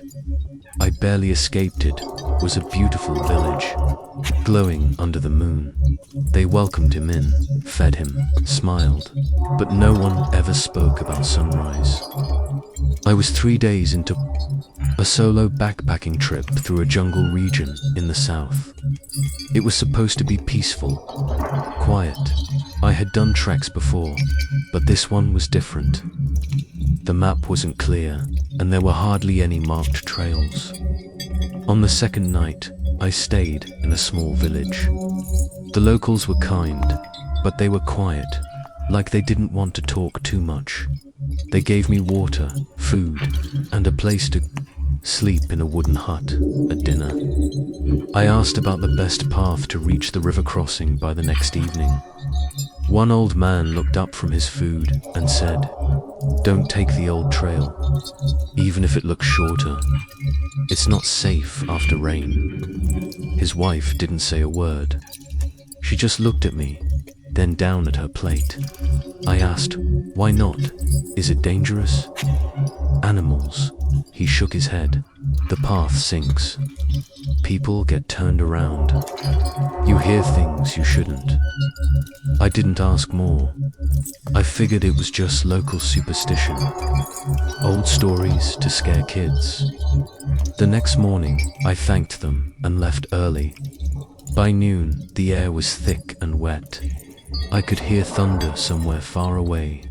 The trail I was on was marked with red cloth strips tied to branches. It was easy to follow, but it curved wide around a small mountain. By mid-afternoon, I realized I was behind schedule. If I didn't speed up, I wouldn't reach the river crossing before dark. That's when I saw it. A break in the trees. A narrow, overgrown path. There was no marker, but it was clearly a trail, just not used much anymore. I checked the map. It wasn't on there. But if I was reading it right, the shortcut would cut off at least 2 hours. I stood there for a while, thinking about what. The old man said, "Don't take the old trail, not after rain." It hadn't rained yet. The storm hadn't reached me. I stepped onto the path. At first, it wasn't bad. The ground was damp, but not muddy. The trees were tight together, but I could still see the sky in places. But after 20 minutes, the path started to twist. Left, then right, then back again. It wasn't straight anymore. The trees got thicker, taller, the light dimmed. Even though the sun was still up, I kept walking. After another 15 minutes, I stopped and checked the compass. The needle twitched, then spun slowly in a circle. I tapped it. It kept spinning. I checked my phone. No signal. That's when I heard it. A soft rustle behind me. I turned fast. Nothing, just leaves. "Vines," I called out. "Hello." No answer. I stood still for a while, listening. The jungle was quiet. Too quiet. Even the birds had stopped. I looked at the path behind me and realized I couldn't tell where I came from. The trees looked the same in every direction. Picked a direction and kept walking, hoping to find the main trail again. But the ground started to feel soft under my boots, wet, spongy, like something had soaked the soil deep down. The air got heavier. I felt sweat running down my back, and then I saw something ahead through the trees. A roof, a hut, smoke rising, a village, one I hadn't seen on any map. I pushed through the last row of trees and stepped into a clearing. There it was, a village, small. Wooden huts stood in a circle around a fire pit. Smoke rose from it, slow and steady. There were no fences, no power lines, no signs of any road. It didn't look like a place people should still be living in. But I saw them, people. They stood quietly, watching me. No one said anything at first. I raised a hand and said, "Hey." I didn't mean to bother anyone. I got lost. I was trying to reach the river crossing. A woman stepped forward. Her dress was simple, handmade. Her face was calm, but her eyes never blinked. "You took the wrong trail," she said softly. "It's not safe after the rain." "It hasn't rained yet," I said. "But yeah, I think I'm turned around. Could I just borrow a map or ask which way I came in from?" More people came out of the huts. No one looked surprised to see me. They weren't angry, just quiet. A man stepped forward. His skin was dark, weathered from the sun. He looked older than the others. You shouldn't. Walk now, he said. The fog comes before sunset. You won't find your way back in it. I looked up. The sky was still light, but it was fading fast. I don't want to be a problem, I said. I'll keep moving if you can just point me the right way. He shook his head. You'll go in circles. Stay the night. We'll send you off when it's clear again. It felt wrong, but I was tired. I asked, are you sure? I can just set up a tent outside the village. The woman stepped beside him and smiled. No need. We have a room. Before I could answer, she turned and started walking. I followed. She led me to a small hut near the edge of the clearing. It had no windows, just one door and a wooden bed. Covered in a woven mat, she said, you'll rest here. Food will be brought shortly. Then she shut the door behind her. I sat on the bed. My backpack was still on my shoulders. Something about the place felt off. Too quiet. No dogs barking. No kids laughing. Just the crackle of the fire outside. A few minutes later, someone knocked gently. I opened the door. A boy stood there, maybe 10 years old. He held a small clay bowl with soup and a chunk of something floating in it. He didn't speak. He just handed me the bowl, turned and walked away. I said, thanks, but he didn't look back. I took a sip. The soup was warm, thick, tasted like herbs and root vegetables. I didn't recognize the meat. I ate it anyway. Night fell quickly. I stepped outside to look around. The fog was already rolling in, thick and low. The people were sitting around the fire now. No one was talking. They just stared into the flames. I walked up slowly. The older man saw me. He said, we only ask one thing. I stopped. Okay. Do not leave your room after the fire goes out. I nodded. All right. He looked me in the eyes for a second. Longer than felt normal. Then he turned back to the fire. I went back to my hut. The door closed behind me on its own. No latch. No lock, just the fire outside and silence. I didn't sleep much that night, even with the door shut. I could hear things, soft footsteps outside, low voices I couldn't understand. I kept the oil lamp on. It was the only light in the room. The walls were bare, no windows, no mirror, just the bed, the lamp, and the door. I checked my phone again. Still no signal. The battery was low anyway. I waited until the voices outside stopped. Then I lay down. My backpack was still next to me. I didn't unpack. The fire outside burned for hours. But when it finally went out, the silence felt too deep. Like the whole place was holding its breath. When the sun rose, I stepped outside. The village looked the same. No noise, just fog hanging low over the trees. A woman waited by my door. She nodded and said, "Come, eat." She didn't smile. I followed her to a larger hut in the center of the village. There was a long table, made of rough wood. I was the only one sitting at it. The others stood along the walls, watching. She placed a wooden plate in front of me. It held slices of something white and slimy, a few dark berries, and a yellow paste. I didn't recognize anything. What is it? I asked. Good for you, she said. Old food, safe food. I picked up the spoon and tasted the yellow paste. It was bitter, almost sour. The berries were soft. I looked up. No one else was eating. The villagers just stood there, hands folded in front of them. Eyes low dot, except the children. They stared straight. At me, no smiles, no blinking. One of them had a red string tied around his wrist. It looked worn, dirty. He whispered something to the girl beside him. She didn't answer, just kept staring. I looked around the room. No decorations, no shelves, no pictures, and no clocks. I realized I hadn't seen a single clock since I got here. No watches, no phones, nothing that showed time. I pushed the plate away. "I think I'm okay," I said. The woman stepped forward. "Not enough. It's fine," I told her. "I'm not that hungry."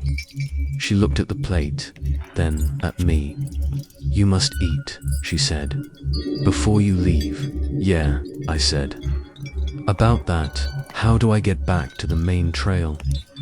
"I think I've rested enough. I can leave now." She didn't answer. The older man from before entered the hut. He walked over slowly. He said, "The fog hasn't lifted. I'll find my way," I said. "I have a compass." He looked at me for a moment. "You don't," and he was right. My compass had stopped working. He turned and left without another word. The woman took the plate and walked out after him. I sat there for a while, alone. I looked at the doorway. The children were still standing there, watching. Then one of them spoke. "You look like the last one." I blinked. "What?" She didn't repeat it, just turned and walked away. I stood up and walked outside. The fog was thicker now, like a white wall pressing against the village. I didn't know what was going on, but I didn't feel like a guest anymore. I felt like something else, something they were waiting for. I don't know what time it was when I woke up, but it was still dark. Something had pulled me out of sleep at first. I thought it was just the fire crackling outside again, but then I heard a sound, a voice. No, not just one, many voices, low, slow, like chanting. I sat up in bed. The oil lamp beside me had gone out. The room was dark. I stood quietly and walked to the door. I opened it just a crack. The fog was thick outside, but I could still see the fire pit in the middle of the village.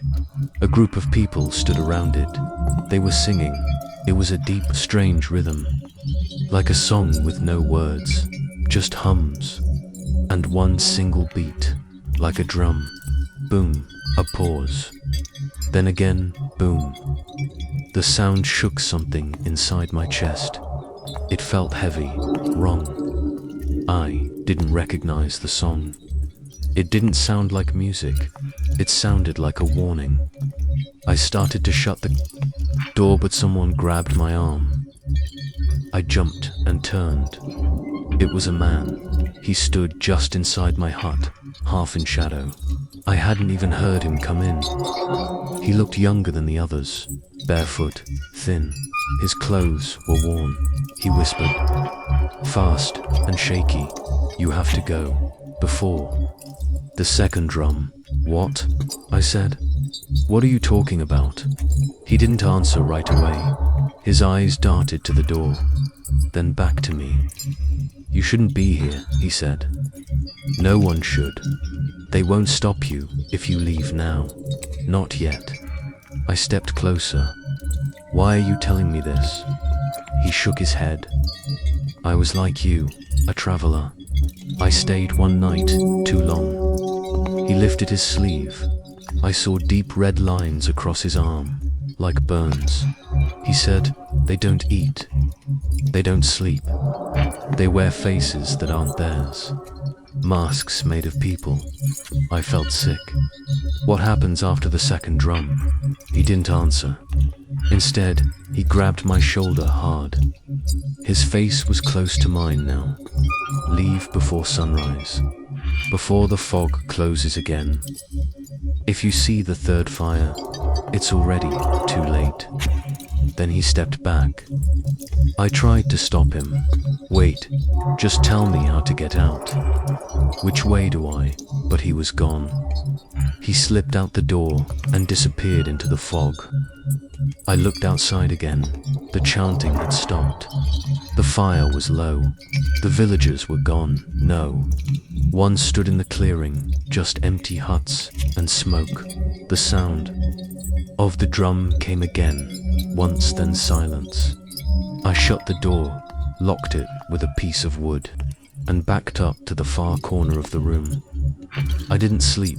I just sat there, listening, waiting, hoping I'd still have a chance to leave.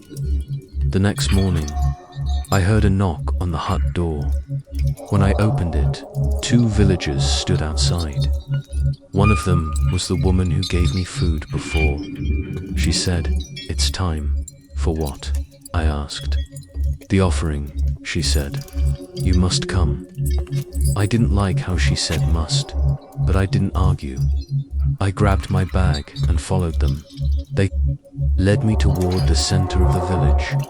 In the middle stood a huge tree, thicker than any I'd ever seen. Its trunk was wide and twisted, with deep cracks all through the bark. Ropes hung from the branches, each tied with small wooden carvings. Villagers were already standing around it in a circle, silent. Still, their heads bowed. No one looked at me. I stood off to the side. I didn't know if I was allowed to leave, or speak, or even blink. Then I heard the sound of drums, slow, deep, like the one from the night before. Boom. The sound came from behind the tree. Then dancers stepped out. 3 of them. They moved in a strange, slow way, almost like they were limping or dragging their feet. They wore carved wooden masks. One had a wide mouth. The second had sharp black lines where the eyes should be. The third looked like me. Same face shape, same beard, same small scar near my eyebrow. I froze. I stared at that mask, trying to understand what I was seeing. It wasn't just similar, it was exact. They had made a mask of my face. The dancer wearing it tilted their head slightly toward me. I stepped back, but the drums kept beating. The dancers kept moving. The villagers started chanting, low and strange, in a language I didn't know. It wasn't loud. It wasn't fast. It was slow, almost like they were trying to remember the words. The woman beside me whispered, "It's almost done. You just have to watch." I didn't answer. My eyes were locked on the dancer wearing my face. They moved closer to the tree.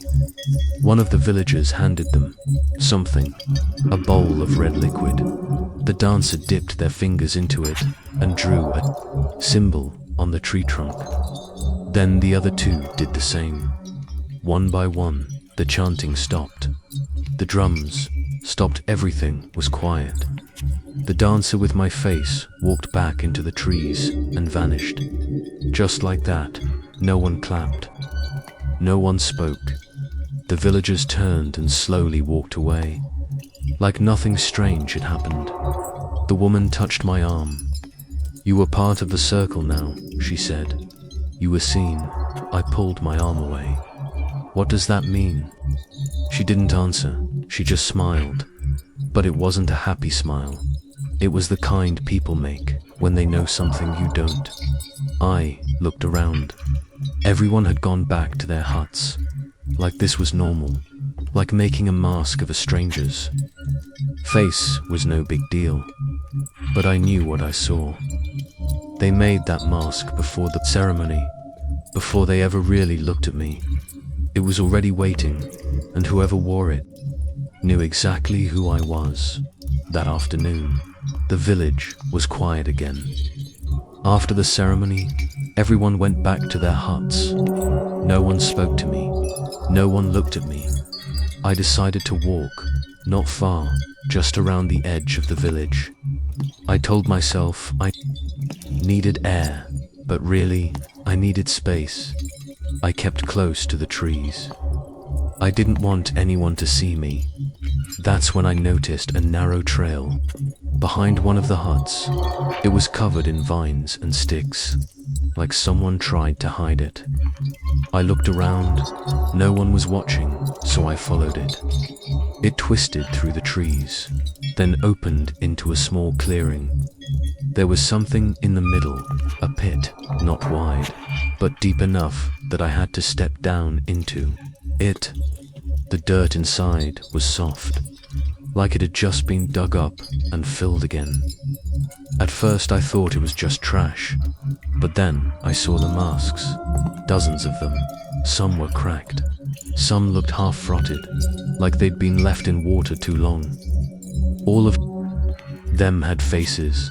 Some had open mouths, some had sharp teeth carved in, and some looked real, too real. One of them looked like the old man who spoke to me on the first day. Same lines on the forehead, same notch on the chin. Another looked like the young boy who brought me food, but that one was split down the middle, cracked, clean in half. I crouched down and picked up a smaller mask. It was damp. The wood was soft, like it was soaked in something. There was a dark stain on the bottom. I smelled it, metal, blood. I dropped it fast. My hands were shaking. I looked at the ground. It was uneven, like something was buried under the masks. I pushed some of them aside. That's when I saw it. A hand, not wooden, not fake, real, half buried in the dirt, skin pale and grey, fingers curled. I jumped back. My foot slipped. I fell hard into the edge of the pit. My hand landed on something soft. Another face. But this one wasn't a mask. It was skin, thin, pulled tight. Empty eye sockets. A mouth frozen open. I scrambled out of the pit fast. My legs were weak. I backed away, breathing hard. My brain kept saying, "Leave, leave, leave." I turned to Runan standing there, at the edge of the trees. Was the young girl from the village, the one who watched me at breakfast. She didn't move. She just stood there, staring, her head tilted slightly, like she was listening to something I couldn't hear. Then she said, "That's where they go when they forget." I didn't understand. "What?" I asked. She pointed to the pit. When the face is used too long, when the person fades, that's where it sleeps. I stepped back. "Who's using the faces?" She didn't answer. She just turned and walked away, slow, calm, like nothing was wrong. I stood there alone, looking at the pit. I didn't want to know what else was buried under that dirt, but I was starting to think someone wanted me to find it. I couldn't stay any longer, not after the masks, not after the hand in the dirt. That village wasn't normal. Those people weren't normal. I packed my bag as fast as I could have. Didn't care if the fog was thick. I just needed to get away. The sun was low, but there was still light. I stepped outside and started walking fast toward the edge of the huts. No one stopped me. No one even looked at me. The village was too quiet. It felt like they were waiting for something or watching. From behind the walls, I passed the big tree. In the center, the one from the ceremony, there were fresh ropes hanging from it. Now 5 of them, and something wrapped in cloth near the base. I didn't look close. I kept moving. As soon as I stepped back into the jungle, I felt it. The air was heavier, wet. The fog wrapped around my legs, then rose to my chest. The path was almost gone, but I kept going. I walked fast, pushing branches out of my way. My boots sank into the mud. Everything looked the same. Trees, vines, wet ground. But something felt different. Wrong. The jungle was too quiet. Then I heard a sound behind me. Twigs snapping, leaves crunching. I turned, nothing there, just fog. I kept walking, then I heard it again. A voice, very faint. Hey, wait. It sounded like the girl, the one from the village, but it wasn't her. It was too slow, too flat, like someone trying to copy her voice. I walked faster. Branches whipped across my face. My bag bounced on my back. Then I heard another voice. Don't go that way. A man's voice this time. I stopped. It sounded like the old traveler, the one who warned me inside my hut. But I hadn't seen him since that night. I turned in a full circle. Nothing. The fog was thicker now. I could barely see 5 feet ahead. My heart was racing. I started jogging, but no matter how far I went, the jungle didn't change. It felt like I was walking in a loop. Same trees, same vines, same mud. I marked a tree with my knife. A deep slash. On the trunk 10 minutes later, I passed it again. Same mark, same tree. I was going in circles. I started yelling, "Hello, can anyone hear me?" No answer. Then I heard my own voice. Calling back, it came from the left, deep in the fog. "Hello." Exactly. How I said it, same tone, same words. I froze. Something was repeating me. I took one step back and I saw them, eyes low to the ground. Between 2 trees, not animal eyes, too far apart, too wide, too still, just staring at me through the fog. I didn't move. Then the eyes blinked and were gone. I turned and ran. I didn't care about direction anymore. I just ran. Branches tore my arms. Mud soaked into my boots. I heard footsteps behind me, fast ones. But when I looked back, there was no one there. Then the jungle went silent again. I stopped running. I bent over, breathing hard. My legs were shaking. I looked around. Somehow, I was back at the edge of the village. Same clearing, same huts, same fire pit, like I'd never left. And standing in the clearing was the man from before, the traveler with the scars on his arms. He didn't say anything. He just looked at me and slowly shook his head. Then he turned and walked away, into the fog, and I knew then this place wasn't letting me leave. I waited until the sun started to go down. I didn't care how thick the fog was. I had to try again, the first time. The jungle brought me back, but maybe if I moved fast enough, if I didn't stop, I could get out. I packed my bag, tightened the straps, and walked right past the huts. No one tried to stop me. No one said a word. They just stood in the doorways, watching there. Eyes didn't blink. Their faces were still. I didn't say goodbye. I just walked back into the trees. This time I ran. I didn't look behind me. I kept my head down and pushed through the thick brush. The light faded fast. Everything turned grey. The fog moved around me like it had hands. I tried not to breathe too loud. I didn't want them to hear me. Then I heard it. A drumbeat. Boom, it wasn't far. It was deep, like it was hitting the ground from under my feet. I stopped walking. Then it hit again. Boom, the second drum. I remembered what the traveler said. Leave before the second drum. But it was too late.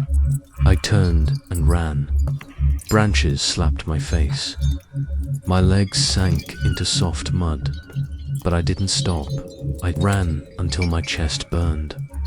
Then I saw it, lights flickering, yellow lights through the trees. Not fire, lanterns, the village again. I stepped out of the trees and looked around. Same huts, same clearing. Same giant tree in the middle.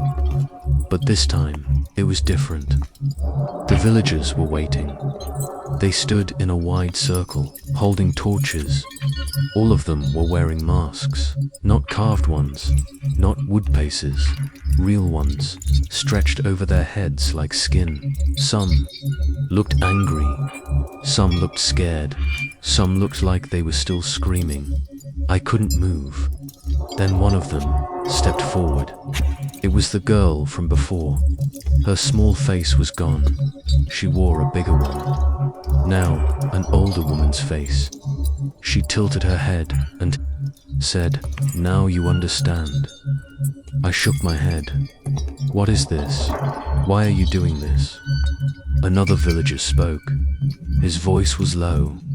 "We don't change. We borrow. The jungle gives when it takes." My legs felt weak. I stepped back. "I don't belong here." "You do now," someone whispered behind me. I turned. The traveler was standing there, the one with the scarred arms. Only now, he looked different, like he wasn't wearing his own skin anymore. He didn't speak, just raised one hand and pointed at me. The drum sounded again. Boom. It shook the trees, the ground, my chest. The villagers started walking forward, slow, steady. I ran back into the jungle. I didn't care where, I just ran. But no matter how far I went, I could still hear the drums, still feel the eyes, still hear the footsteps behind me. The jungle wasn't letting go, not after the second drum. I didn't know where else to go. I ran back to the village. I know how that sounds. I should have kept going, but every path just brought me back. So I picked the nearest hut and slipped inside. I shut the door gently. No lock, no latch, just wood. I stayed low, behind a table. My heart wouldn't slow down. I could hear it in my ears. Outside, the fog was thick again. But through the cracks in the wall, I could see the fire pit. It was lit. The villagers stood around it, quiet and still. They faced the big tree, the one with ropes and carvings. There was something new at the base of it, a mask. They placed it in the center of a ring made from bones and old cloth. I leaned closer to the crack. My stomach dropped. The mask looked like me. It had my face, my eyes, even the small scar above my eyebrow. It wasn't just close, it was perfect, like someone had studied me, or worse, touched my skin without me knowing. One of the villagers picked up the mask and raised it above their head. They all started humming, that slow, deep sound again, the same rhythm from before. I stayed frozen behind the table. I wanted to scream, but nothing came out. Then I saw her, the little girl. She wasn't wearing a mask this time. Her real face looked pale, tired. She stepped forward and placed something beside my mask. A candle. It flickered red, like blood. Then the villagers stepped back. The fire went out, all at once, just gone, and then the fog rolled in again. Fast, it covered the whole clearing like a wave. I pressed myself against the wall. I couldn't see anything now, just white. But I could hear them. Footsteps, close, moving from hut to hut, doors creaking, voices whispering. One of them said, "He belongs here now." Another said, "The jungle chose him." I covered my mouth with both hands. Then someone knocked. 3 slow knocks on the hut door. I didn't answer. I didn't move. A soft voice spoke through the wood. "You saw the mask, didn't you?" I stayed silent. "You know what comes next," the voice said. "The others didn't fight it. Don't make it hard." I waited. The footsteps moved away. I stayed inside for hours, maybe longer. Time didn't feel real anymore. No sun came up, no birds, no bugs, no sound. The fog never lifted. I don't think it ever will. I'm still here, hiding, watching, waiting. Sometimes I peek outside. The mask is still there, resting at the tree. Every night, someone moves it a little closer to the hut I'm in. I haven't slept in days. I can't leave. The paths go in circles. The faces are watching, and the sky hasn't changed. It's been dark for so long, this night won't end. I don't remember falling asleep. One minute I was hiding in that hut. The next, I woke up in the jungle. Not inside the village, not near the tree, just lying on wet leaves. Alone, the fog was gone. The sun was up, birds were chirping. The air felt normal again. It was like the whole thing never happened, but I knew it did. My hands were still covered in mud. My clothes smelled like smoke. I stood up, looked around, and saw the main trail just a few feet away. It was clear, like it had always been there. I didn't wait. I walked fast. Then I ran. No one stopped me. No drums, no masks, no voices in the fog. I reached a small roadside stall around sunset. A man was selling fruit. He looked at me like I'd crawled out of a grave. "You okay?" he asked. "I just need a ride," I said, "to the next town." He nodded slowly. "You come from the jungle?" I didn't answer. He didn't ask again. I got back to town that night, booked a hotel room, took a long shower. I tried to forget. I didn't talk about the village. I didn't tell anyone. But I couldn't sleep. Not really, because strange things started happening. Small things at first. In mirrors, I'd catch myself blinking out of sync. Not always. Just once in a while. Sometimes my reflection would smile, but I'd DIDN single quotes. One morning, I shaved my face and felt something strange. The skin on my cheek moved. Weird, like it was loose. I pressed my fingers to it. It felt soft, too soft. I looked. Closer, there was a small line, like a seam near my jaw. I rubbed it hard. It went away, or maybe I imagined it. I told myself I was just tired, too. Many days lost in the jungle, but it got worse. At the airport, a woman looked at my passport photo, then looked at me. "You've changed," she said. I forced a smile. "Just the beard." She didn't smile back, just stamped the page and waved me through in the plain bathroom. I looked at the mirror again. The lights flickered. For half a second, I saw something standing behind me. It had my face, but the eyes were empty, just black holes. I turned around, nothing there. I splashed water on my face. I stared at myself for a long time. Then I saw it again, that same small seam near my jaw. I touched it. It moved, not like skin, like fabric, like something stitched. I backed away. My heart started racing. I left the bathroom and sat down. I didn't sleep the whole flight. Now I'm back home, but I keep the mirrors covered. I don't like the way my reflection moves. Sometimes, when I smile, it feels fake. Not like I'm pretending, but like someone else is smiling for me from behind the skin. I try not to think about the village, but at night, I hear the drum. One slow beat, boom. And sometimes, I wake up with dirt under my nails, or leaves in my bed. I haven't told anyone, because I don't think I made it out. Not really. I think the jungle let me go. But something came with me, something wearing my face.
Something in the forest builds nests out of human bones. At first they thought the piles were animal remains, but the shapes were too perfect curved, like cages and made from human bones. It started with a simple job, a research. Group emailed me asking if I could hike into a forest reserve and pick up some camera traps. They said I came highly recommended. The pay was good. Too good, honestly. But I'd done harder jobs for less. The area was deep, not open to the public. You needed permission to even enter.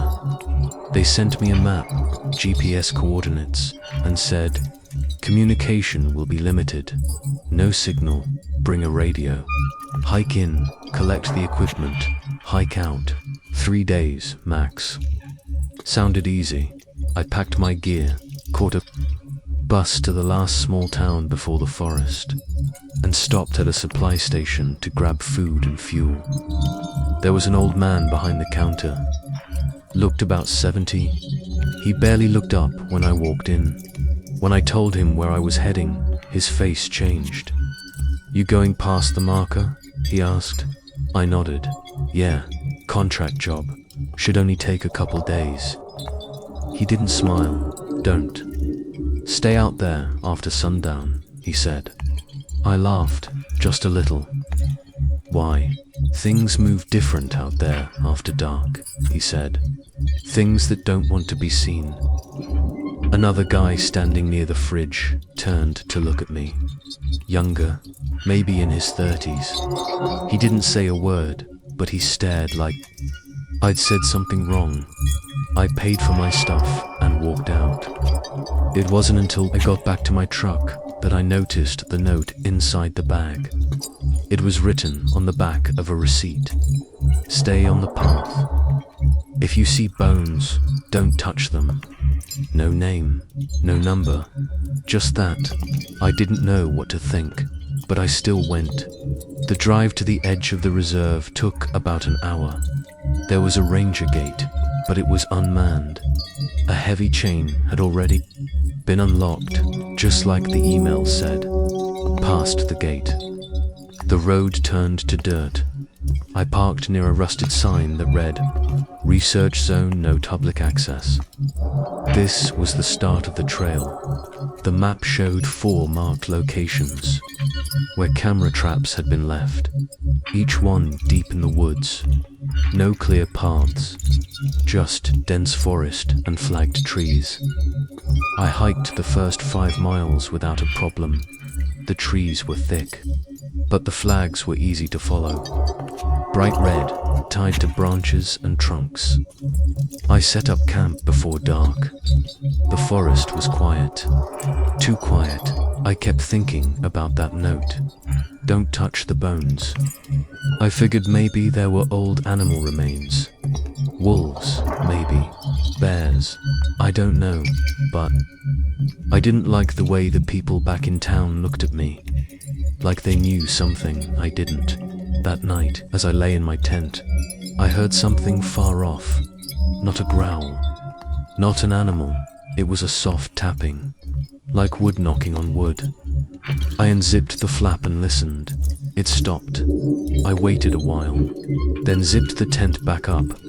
Told myself it was just a tree branch in the wind.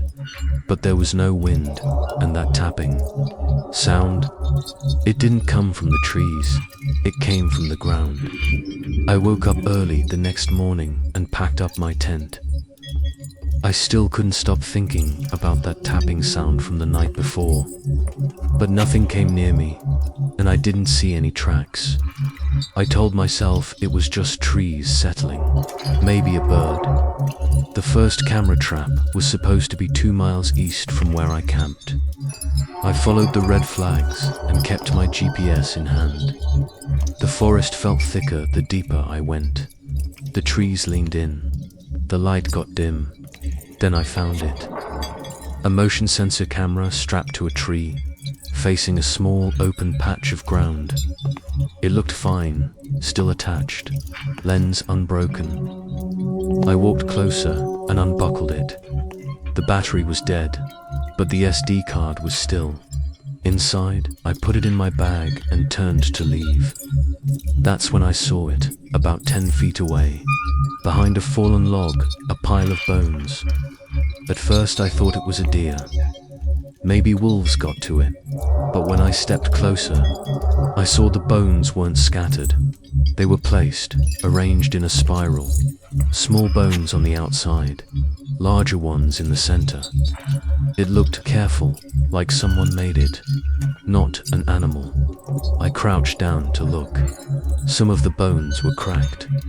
Some were sharp, but others were clean to clean. Not picked by animals, not chewed, just smooth, white, like they had been scrubbed. I didn't see a skull, only a few teeth. Small ones, human-looking. I reached for one, then stopped. That note came. Back to me, don't touch the bones. I stood up and backed away. I pulled out my notebook and wrote down the GPS location. Then I took a few pictures with my phone. When I looked at the screen, I noticed something strange. In one of the pictures, just behind the bone pile, there was a shadow. It looked like someone crouching. I looked up fast. Nothing there, just trees. I felt my skin crawl. I zipped my bag and left. Didn't run, just walked fast. Kept checking over my shoulder. It felt like something was behind me, even though I didn't hear anything. When I got to a clearing, I stopped and checked the SD card on my camera. I had a small tablet with me. I popped it in, opened the first file. Just forest empty, a few birds. Then the feed, glitched, static, buzzing sound. Then a shape, a tall one, thin. No face, it stood near the bone pile, still as a statue. The screen went. Black dot, the file ended. I tried the next one, same thing. Clear image at first. Then static. Then that figure dot, it never moved. But every video showed it standing closer to the camera in the last clip. It was right in front of the lens, no sound. Just the static hiss. And something else. A soft tapping. The same sound I heard. Under my tent. That's when I realized whatever built that nest, it was watching me. That night, I set up camp farther down the trail. I didn't go back the way I came. I just kept walking until I found a spot that looked flat and dry. But the forest still felt wrong too. Quiet, I built a small fire, just enough to see. I ate a cold meal, checked the SD card again, and tried not to think about those videos. But I couldn't stop hearing that sound. That tapping, it was faint, like fingers on wood. After I climbed into my tent, I zipped it tight and left my flashlight next to my sleeping bag. I lay there for a long time, listening. Then I heard it again. Snap, a stick broke. Not far away. Then another snap, crack, snap, but not from the ground. It was coming from above me. I grabbed my flashlight, turned it on, and unzipped the tent just enough to peek out. The trees swayed gently, but there was no wind. I stepped out, light in hand, and looked up. That's when I saw them bundles, strange shapes hanging from the branches. They looked like giant bird nests, made from twigs, vines, and rope. There were at least 5 of them. They didn't swing or move. They just hung there, all of them directly above my tent. I stepped back, slowly. My light caught one that was lower than the others. It had something tied around it, a strip of cloth, red. The same red as the marker flags I'd been following. I walked toward it, raised my light, and felt my stomach twist, stuck between the branches. Were teeth, not animal teeth. Human, tied together with small plant. Fibers, neatly arranged, like someone had threaded them one by one. I felt sick. I backed up fast, grabbed my backpack, and moved my tent 10 feet away. I didn't want to sleep under. Those things, I didn't even want to look at them. The rest of the night was quiet. Too quiet. No birds, no bugs, nothing when I woke up. The fire was cold, and something was beside my tent. A bundle, just like the ones I saw above, made of twigs, sticks, and vines. It hadn't been there when I fell asleep. I didn't touch it at first. I just stared. Then I used a stick to poke it gently. The twigs cracked, and something fell out. I bent down and looked closer. Teeth, 6 of them, tied together with the same thin green fiber. I dropped the stick. Someone or something had brought this to me during the night. Placed it right next to where I was sleeping, like a gift or a warning. I packed up fast. No breakfast, no coffee. I just wanted to keep moving. I tried to tell myself it was just some weird old forest tradition, maybe a local ritual. But the truth is, I don't think people made those things. I don't think anyone living could have climbed that high in the dark and tied them together like that. And I knew then whatever built that first bone nest was still watching me. I reached the old campsite just after noon. This was the spot the research team had used last month. 4 people were out here. A field biologist, 2 interns, and someone from the wildlife department. I expected it to be packed up, but it wasn't. The tents were still standing. One had collapsed, but the others looked untouched. Gear was everywhere. Cooking pots, backpacks, folding chairs. It looked like they had just stepped away for a minute, but no one was. There were no notes, no signs, no footprints, just silence. I walked to the biggest tent. Inside were sleeping bags, notebooks, clothes. A half-eaten protein bar sat on top of a crate. I checked a cooler. It was full. No animals had gotten to it. That didn't make sense. If they packed up and left, They wouldn't leave everything behind. I found a logbook near the campfire. It was wet but readable. The last entry was written in a hurry. 8:44 a.m. Strange sound again last night. Not an animal. Nests keep appearing. Julia thinks that was it. The sentence just stopped. No name signed. No time after that. Flipped the page. Nothing. The pencil was still tucked inside, snapped in half. I looked around. The hairs on my arms stood up. It felt like I was being watched. I scanned the trees. That's when I saw them. More nests, dozens, not just one or two. Like before, they were higher this time. Some hanging, some wedged between branches. All of them different sizes. But these, they weren't just twigs. Some had hair woven through them. Long black strands, curled at the ends.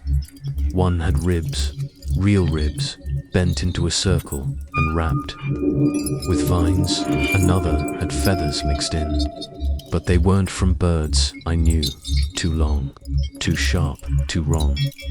I slowly stepped back. One of the nests was low enough to reach. I didn't want to touch it, but I looked closely. There were fingernails woven into it, human ones, some broken, some bloody.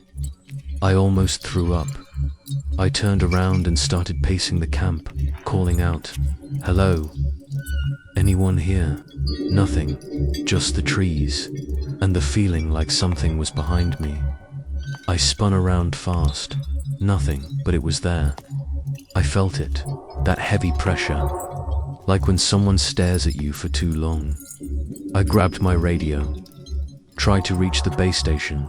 Team Alpha, this is site recovery. Anyone copy? Static. I turned the dial, tried again, still nothing. I walked to the edge of the camp and found a small trail leading deeper into the trees. There were boot prints, at least 2 sets. I followed them a few feet, then stopped. The prints just ended. No struggle, no turn, no sink marks, just gone. Like whoever made them had vanished mid-step. I walked back fast, packed up anything useful. Maps, a backup flashlight. Another canteen dot. I didn't touch the nests. I didn't take the logbook. I didn't want anything that belonged to this place. I left the camp and headed north. The next camera trap wasn't far, but the whole way there, I kept feeling it. That stare, not from behind, not from above, from everywhere. The trees were watching, and something else was. 2. The second night was worse. I set up camp farther away from the missing campsite. I didn't want to be anywhere near. Those nests still, I couldn't relax.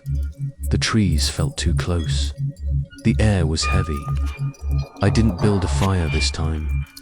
I didn't want anything to draw attention. I ate a cold meal and zipped myself into the tent early. I kept the flashlight beside me and held the radio in my hand, even though it still wasn't working. Around midnight, I heard something, not loud, just soft dragging sounds, like someone pulling a stick through the dirt. Froze, didn't move. Then came a low whistle. One long note, like someone breathing through their teeth. It didn't sound like a bird. It sounded close, right outside the tent. I held my breath. The dragging got slower. The whistle stopped then. SILENCEI. Stayed like that for what felt like an hour. I didn't dare move. Didn't even open the flap to look. I just lay there in the dark, waiting for it to come back. But it never did. When I finally fell asleep, it wasn't deep. My dreams were strange faces without eyes, trees bending toward me, whispering. I woke up at dawn. The tent was still zipped. I grabbed the flashlight, unzipped the flap slowly, and stepped out. And that's when I saw them. Footprints, not mine, not boots, something else. They circled the entire tent over and over. I followed them around twice, trying to make sense of them. They were narrow, too narrow to be human. Each foot had 3 toes, long, pointed, almost claw-like, about the length of a small child's foot. But the spacing was all wrong. No heel, just 3 sharp toe marks, deep in the dirt, like whatever it was. It had weight, real weight. I checked for more tracks leading away. Nothing. They just circled the tent and stopped. I took a picture, but the moment I did, I felt sick, like something had just moved behind me. I turned fast. Nothing, but I could feel it. The same stare from before, like I wasn't alone, like something was watching, waiting. I packed up quick, didn't eat, didn't sit. I just grabbed my gear and left. I didn't look back at the prints, didn't want to see if there were more. The path ahead was starting to blur. The red flags were getting farther apart, and some had fallen off. But I kept walking, step after step, trying to stay calm, trying to forget that something had walked round me all night and never made a sound. I followed the trail markers for most of the day, or tried to. Some of the red flags were gone. Others were shredded, like something had clawed through them. The forest got thicker, darker.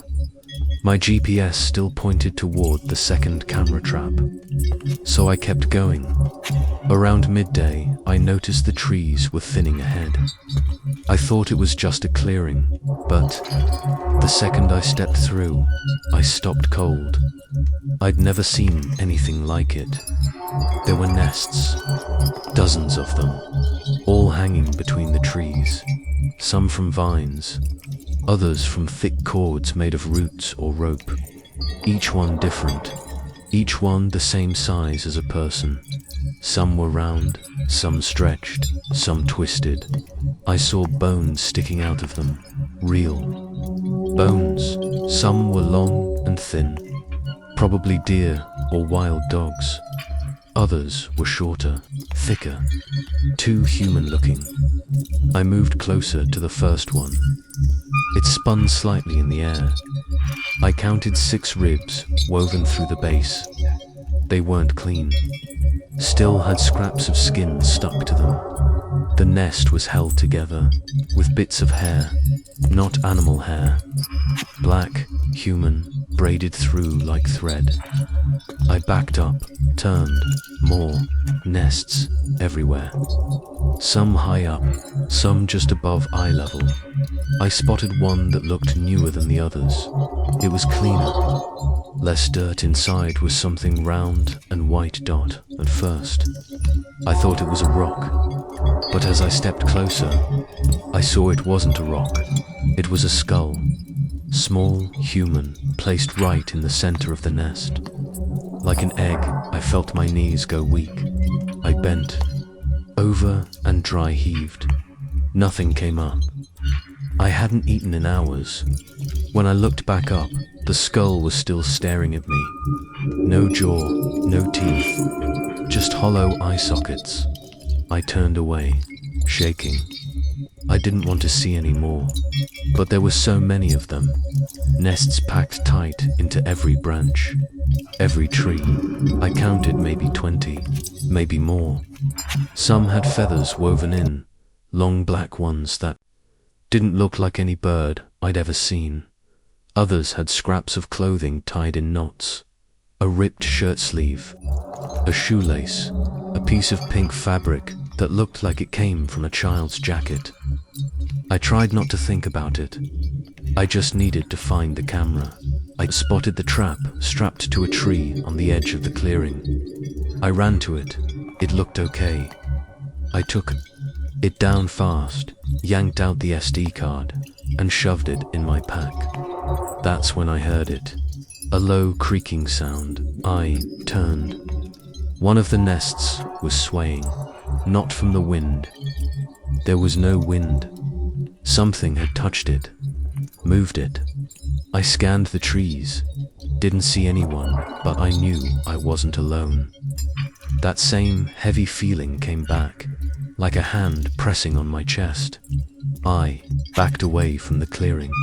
Didn't run, just walked, step by step, eyes on the trees, the nests, the skulls. I kept walking until I couldn't see them anymore, until the trees closed in behind me. Even now, I don't know what that place was, but someone or something built those nests, and they weren't done building. I didn't stop hiking until the sky turned dark. I found a small dip between trees and set up my tent fast. Didn't build a fire, didn't eat. I just needed to know what was on the SD card. I had my tablet and an adapter, plugged it in. The camera I grabbed at the nest field was still working. I opened the first video file. It was grainy, but clear enough to make out shapes. The camera was facing the edge of that clearing. You could see some of the nests. At first, nothing happened, just trees. A squirrel ran by. Then, maybe 5 minutes in, the feed glitched. The sound cut out. And then, a shadow. It moved from the left side of the screen. It was tall, thin, not walking like a person, more like twitching. Like every step took effort. The thing turned its head, or at least I think it was its head, toward the camera. But it didn't come closer. Instead, it crouched near one of the nests. I leaned closer to the screen. It reached into the nest. Its fingers were long, too long. Like sticks, it pulled out bones. One by one, it held them up to its face and sniffed them. I swear to God, it sniffed them. Then it placed some aside, like it was picking favorites. It did that for a while. Then it stood up fast, snapped upright, and jerked its head around, like it heard something. Then the camera glitched. Again, the screen went black for 2 seconds. When it came back on, the thing was closer, right in front of the camera, not touching it, just standing there. It had no face. Or maybe it did, but it was covered in something. Mud, hair, bones, I don't know. Its shoulders rose and fell like it was breathing, and then it tilted its head like it was listening to me. I paused the video, sat still. I could feel my hands shaking. I pressed play again. The creature didn't move. Then it raised its arm, slow, and touched the camera. The feed cut out. That was the end of the file. I backed out. Opened another one. This one was older. Maybe days before. It showed the same area, and again. It appeared always at night. Always with the nests. Sometimes it built them. Sometimes it took them apart. But every time, it sniffed the bones, like it knew which ones it wanted, which ones it didn't. That thing wasn't just scavenging, it was collecting, choosing, sorting. I closed the tablet, couldn't watch anymore. I zipped the tent shut and sat in the dark. Outside, I thought I heard something, a soft crack, like a twig snapping under a slow, heavy step.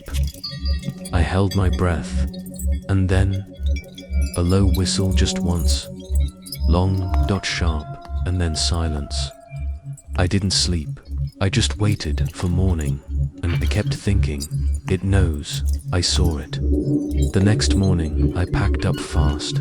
I didn't eat, didn't talk, didn't think. Just walked. I didn't even bother following the red flags anymore. I just wanted out. That's when the radio turned on. It had been dead for 2 days. No signal, just static. But now it was crackling. I stopped walking and lifted it to my ear. "Hello," I said. Nothing then, out of nowhere, I heard a voice. A woman's voice. It was quiet, warped, like it was underwater, but I heard the words clear enough. Do not collect the bones. It remembers. The voice cut out. Static again. I tried replying. Who is this? Hello. No answer. Just dead air. Then one sharp pop and silence. I stared at the radio for a full minute. My hands were shaking. Do not collect the bones. It remembers. What the hell did that mean? Who was she? Was she talking about the thing from the videos? Was she still out here? I kept moving, not fast, not slow. I didn't want to trip or make noise. About an hour later, I saw it. An old wooden structure through the trees. It looked like a watchtower, short, maybe 2 stories. The kind rangers used before drones and satellite feeds. The steps were broken, but I climbed them anyway. Inside was a single room, dust everywhere. Old gear, empty food cans. A metal desk with a dead radio on top. And then I saw the walls, words, all over them, written in black. Maybe charcoal, maybe something else, all caps. Over and over, don't look in the nests, don't look in the nests, don't look in the nests. The same sentence again and again, filling every inch of the wall. Even the ceiling had it. I took a step back. My foot hit something, a boot. I turned my flashlight down. There was a sleeping bag in the corner, still zipped, still full. I didn't open it. I didn't want to know who or what was inside. I backed toward the stairs, but then I noticed something on the desk. A notebook. I flipped it open. First few pages were weather notes. Normal stuff, then one line stood out. It comes for the ones who take the wrong bones. I dropped the notebook, ran down the stairs, didn't care if I fell, didn't care if something heard me.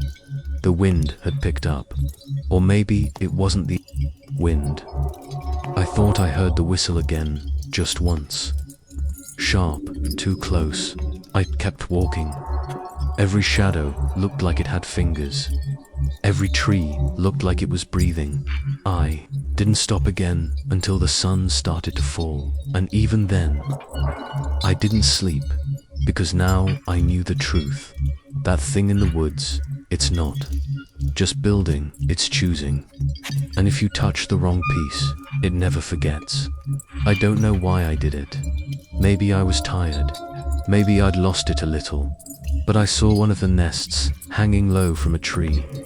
It looked different, not old, new, like it had just been built. I should have kept walking. I should have ignored it, but I didn't. I stepped closer, reached up, touched the edge. It was soft in some spots, but firm in others. Sticks, vines, hair. Then I saw something shiny inside. It looked like plastic, maybe metal, I didn't think. I grabbed the lowest branch and pulled myself up, climbed into the nest. It was bigger than I expected, deep, hollow in the center, big enough to hold a full-grown person. The bottom was covered in shredded cloth, bits of rope, feathers, and something. Worse, I saw an ID card half buried under dirt and hair. I wiped it clean. It belonged to one of the missing researchers, Julia. She was listed in the camp. Notes, there was more. A torn sleeve from a jacket. A boot with the laces ripped out, and near the center, something small and round. Picked it up. It was a skull, tiny, like it belonged to a child. But it wasn't right. The shape was off. The back was too flat. The eye sockets were huge, empty, like something had sucked the eyes out. I dropped it fast. My hands were shaking. I started backing out of the nest, and that's when I saw it. At the edge of the nest were more bones, still red, still wet, fresh. One was a femur, split down the middle like it had been snapped by teeth. Another had bite marks, deep ones, too big to be from any animal I knew. That's when I heard it. Behind me, a low growl, not loud, not fast, but deep, thick like it was coming from something with a wide chest and heavy lungs. I didn't look back. I dove out of the nest, hit the ground hard, rolled, and scrambled to my feet. Didn't stop to grab anything, just ran. I could hear it behind me, branches snapping, dirt being pulled. It wasn't chasing fast. It didn't have to. It knew the woods better than I did. Knew I'd slow down. Knew I'd tire out. But I didn't stop. I just ran. Branches hit my face. My bag ripped open on a rock. Didn't matter. I just needed to get away from that nest. From that thing. I don't know what it was, but it builds homes for the dead. It collects them, and I climbed right into one of its beds. I don't know how long I ran. The trees kept going. The path kept turning. I thought I was heading west, but then I saw the same broken branch I passed earlier. Same rock, same claw mark on the bark. I was going in circles. I stopped, dropped to my knees. My throat burned. My legs felt heavy. The forest was quiet, too quiet. I turned on the GPS again. Blank screen. The battery had died. No radio, no map. I looked up, and that's when I noticed it. A nest, hanging above me. It wasn't there before. I was sure of it. It was small, tight, but something was inside. I saw cloth, skin, bone. I stood and backed away. Then I saw another one, lower, and another, and another. They were everywhere now. Some on the ground, some in the trees. One of them was built around an old jacket. My jacket, the one I lost on day one. I don't remember taking it off. I didn't know what was real anymore. I started talking to myself, just to hear my own voice, just to stay awake. I pulled out my recorder, pressed the red button.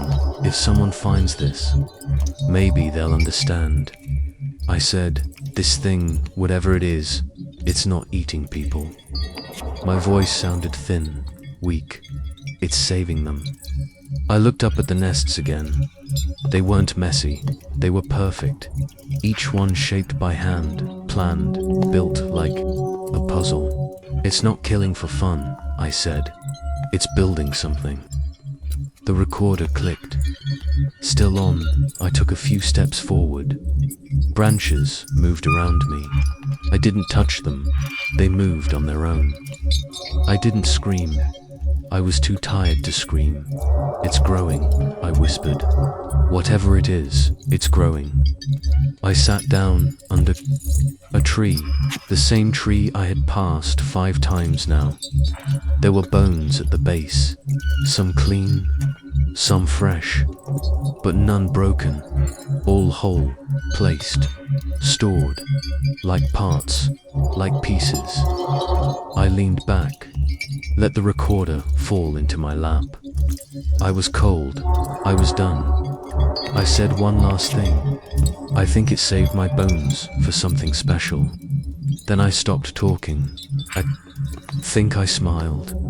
Or maybe I cried. I don't know anymore. I heard the whistle one last time. Long, low, right behind me. And after that, nothing.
I found an abandoned camp in the jungle.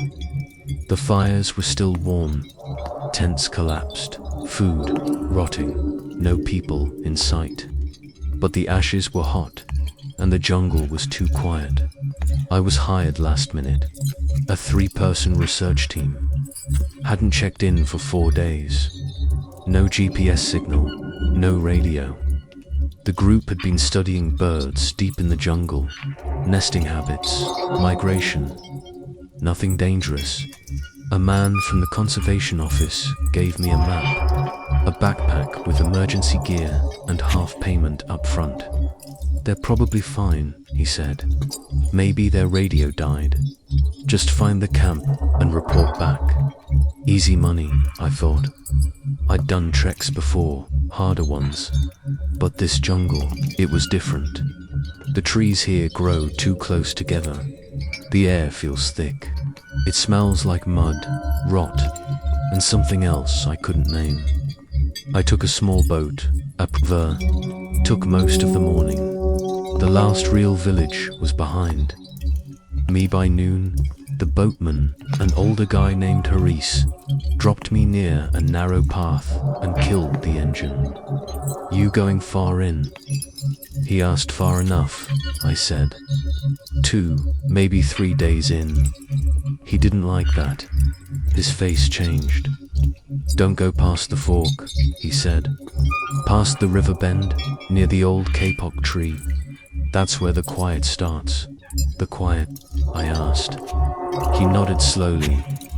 Animals stop making noise out there. No birds, no frogs. Like the jungle is waiting for something. I tried to laugh it off.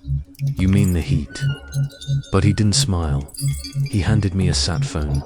If it works, call when you turn back. If it doesn't, follow the river. Always follow the water. I stepped off and waved. Harris didn't wave back. He just started the motor and left. I was alone now. The first few hours were fine. I followed the red tape markers tied to trees, probably left by the research group. I saw boot prints in the mud, still sharp. maybe 3 or 4 days old. It rained the night before, so they had to be recent. Good sign, I thought. I walked 4 miles, stopping only once to drink and check my compass. Around 3 p.m., I passed the K-pop tree. It was massive, the biggest I'd ever seen. That's where the trail forked. Left led down toward a stream. Right curved uphill and into thicker brush. The map showed the camp somewhere past the hill. I stood there for a second, thinking about what Hurries said. Don't go past the fork. That's where the quiet starts. I waited and listened. Birds were chirping. A frog croaked nearby. Wind moved the leaves. Still normal, so I kept going. The trail was harder after that. Roots twisted across the ground. The air felt heavier. No more tape markers, but I found broken twigs, shoe prints. They went the same way I was heading. About an hour later, I realized something. I hadn't heard any birds for a while. No frogs, no bugs, just my own steps and breathing. I stopped, listened, nothing, just silence, thick, pressing silence. I don't know why, but it made my chest feel tight. I pushed on anyway. I told myself it was just nerves, just stories, but a voice in my head whispered. They didn't disappear because of a storm. Something else happened here, and I was walking right into it. I walked for hours. The trail kept getting worse. Mud sucked at my boots. Vines hung low and thick. It was like the jungle didn't want me there. I checked my compass again. Still heading in the right direction. Around mid-afternoon, I spotted something on the ground. A footprint, not mine. It was fresh the edge, still sharp in the mud. I crouched down. Boot tread, same brand I saw in the report. One of the researchers. Finally, I thought. I was close. I found another print a few feet ahead. Then 2 more, all going the same way. I moved faster. My pack bounced behind me, but I didn't care. I pushed through some thick brush and spotted a red strip tied to a tree, the same kind of marker they use to mark safe trails. I followed them 10 minutes later. I found one that was torn, like someone ripped it off fast. It dangled from the branch, twisted and dirty. Another 20 steps, and I saw broken branches, snapped clean, like someone ran through this way. Still no blood, no signs of a fight, just rushed movement. I kept going, slower now, watching every step. The jungle was dead quiet. No birds, no insects. Even my footsteps sounded too loud. Then I saw it, a black glove lying near a rock. I picked it up. It was wet and muddy, but not ruined. I looked around. No other gear, just the glove. I checked the map again. According to the last GPS ping, the camp should have been another half-mile ahead. I moved forward, 1 step at a time. Then I saw something strange. A tree, thick, twisted, had something stuck in its bark. I got closer. It was a scrap of yellow fabric, torn and jammed between 2 branches, like it was yanked off hard. I pulled it free. It looked like part of a rain poncho, same color the team was issued. I was definitely on the right path, but something felt off. Too much silence, too many broken things. It didn't look like an animal attack. Didn't look like an accident either. More like they were running from something. But what? I stood still for a moment, trying to listen. Still nothing. No wind, no movement. Even the leaves didn't sway. The jungle just watched. Felt it. That pressure in the back of your head when someone's behind you. But when I turned around, nothing. Just trees. I told myself to keep moving.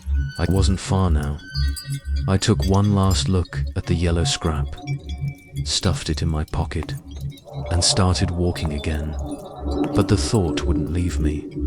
Why would an entire team leave without their gear and not leave a single message? It didn't feel like they walked away. It felt like they were pulled, dragged, or worse, like they disappeared in the middle of taking a step.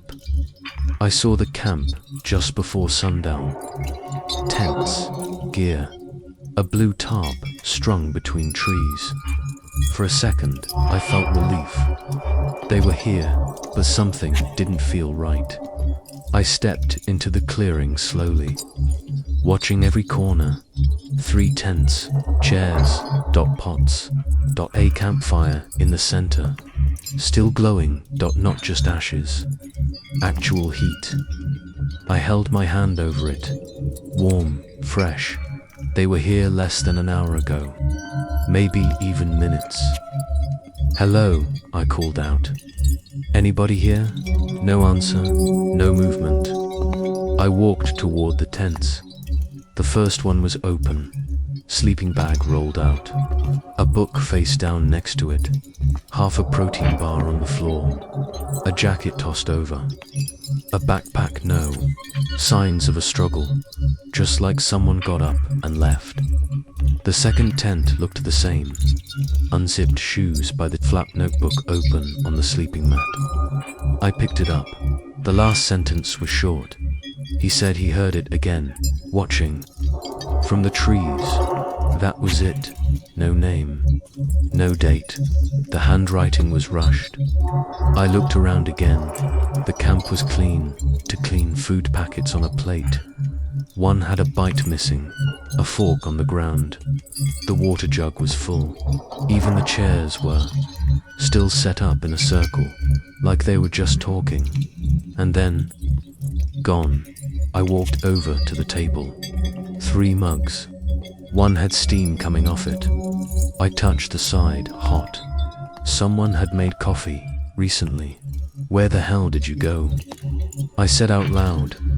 I checked the edge of the camp. No trails leading out.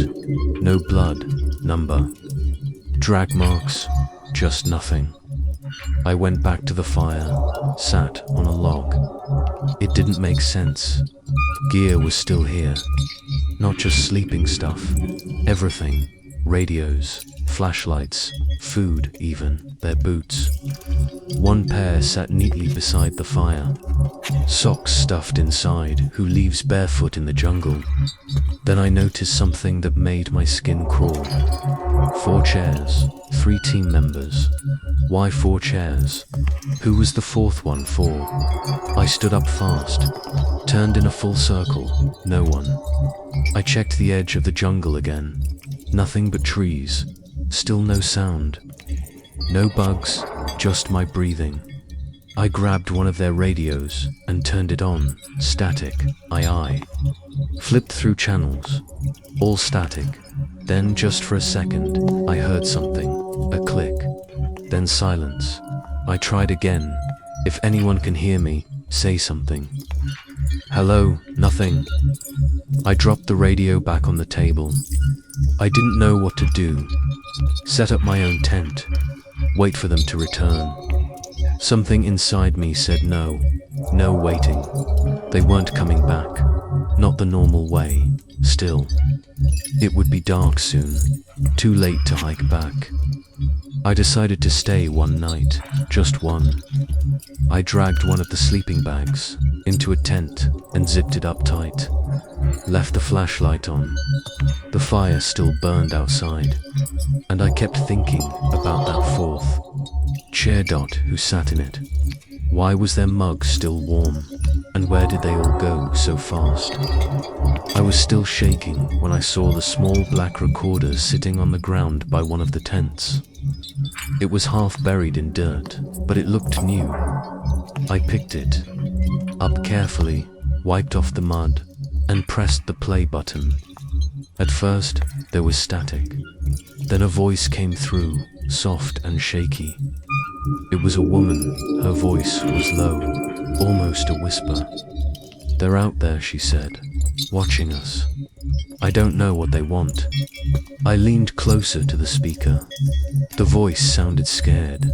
"We thought it was just animals at first, but it's not." There was a pause, then a quick breath. "Something moves in the trees. We hear it at night. It's close." The voice trembled. "I think it knows we're here." Rustling sounds filled the recording. Leaves scraping, branches snapping, then a long silence. I was about to stop it when a slow clicking started. Click, click, click. It was steady like footsteps, but not like a person walking, more like something tapping or building something. The clicking got louder, closer. The voice came back, barely audible. "They're coming," she whispered. "We have to hide." Then the recording ended. Just static. I sat back against the tent and swallowed hard. My hands were sweaty. I looked around. The camp again. If they were really hiding from something, why leave the recorder behind? Why leave everything? That clicking. It stuck with me. Not like a normal animal. Not like anything I'd heard before. It wasn't just noise. It was a message. Something was warning them. Or maybe calling them. I turned off the recorder and stuffed it in my pocket. Outside, the fire still glowed faintly, and the jungle waited, quiet, watching. That night, I couldn't sleep. I lay in my sleeping bag, staring at the dark ceiling of the tent. The fire outside had died down to glowing embers. Everything was quiet, too quiet. Then I heard it, a soft rustling above me, leaves shaking, branches creaking. I froze, my heart pounded, loud in my ears. I grabbed my flashlight and slowly unzipped the tent. Flap, the jungle was black all around. I pointed the beam straight up into the trees. For a second, I saw two bright eyes. They blinked just once, then they vanished. I swung the light back and forth, but there was nothing, just leaves and shadows moving with the breeze. I whispered, "Who's there?" No answer. My breath was loud. I listened. The jungle went quiet again. No more rustling. No more eyes. I sat outside by the fading fire, trying to shake the feeling. I kept telling myself it was just an animal. A monkey, maybe. But those eyes, they didn't look right. They were too big, too still. I tried to stay calm, but my hands trembled. I checked my gear one more time, then crawled back into the tent. I closed the zipper slowly, trying not to make a sound, but sleep didn't come. Every time I closed my eyes, I saw those blinking eyes in the dark. The jungle felt alive, watching me, waiting. I wasn't sure if it was hunger or something worse. I didn't want to find out, so I stayed awake until the first light of dawn the next morning. I decided to explore the area around the camp more carefully. I figured maybe the team had left clues somewhere nearby. The jungle felt different in the daylight, but still heavy, like something was watching me. I started walking past the edge of the camp. That's when I saw it. Symbols carved into the bark of a tree, not old or faded, fresh, sharp lines and shapes, like someone used a knife. I stepped closer. They didn't look like any language I'd seen before, more like strange marks. like scratches or warnings. I ran my fingers along the carvings, feeling the rough cuts. A cold shiver ran down my spine. I looked around for more. Not far away, I found similar symbols on a big rock. They were all different. Some looked like circles, others like claws. I kept moving deeper into the jungle.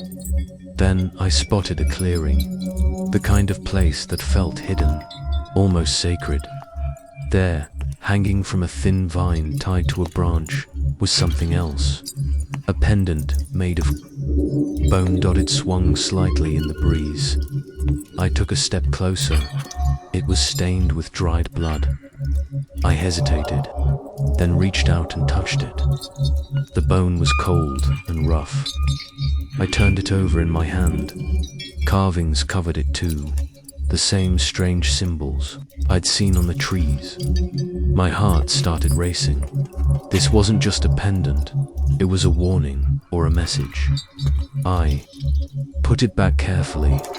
Then I noticed footprints around the clearing, small, narrow and deep, like claws had dug into the dirt. Not human.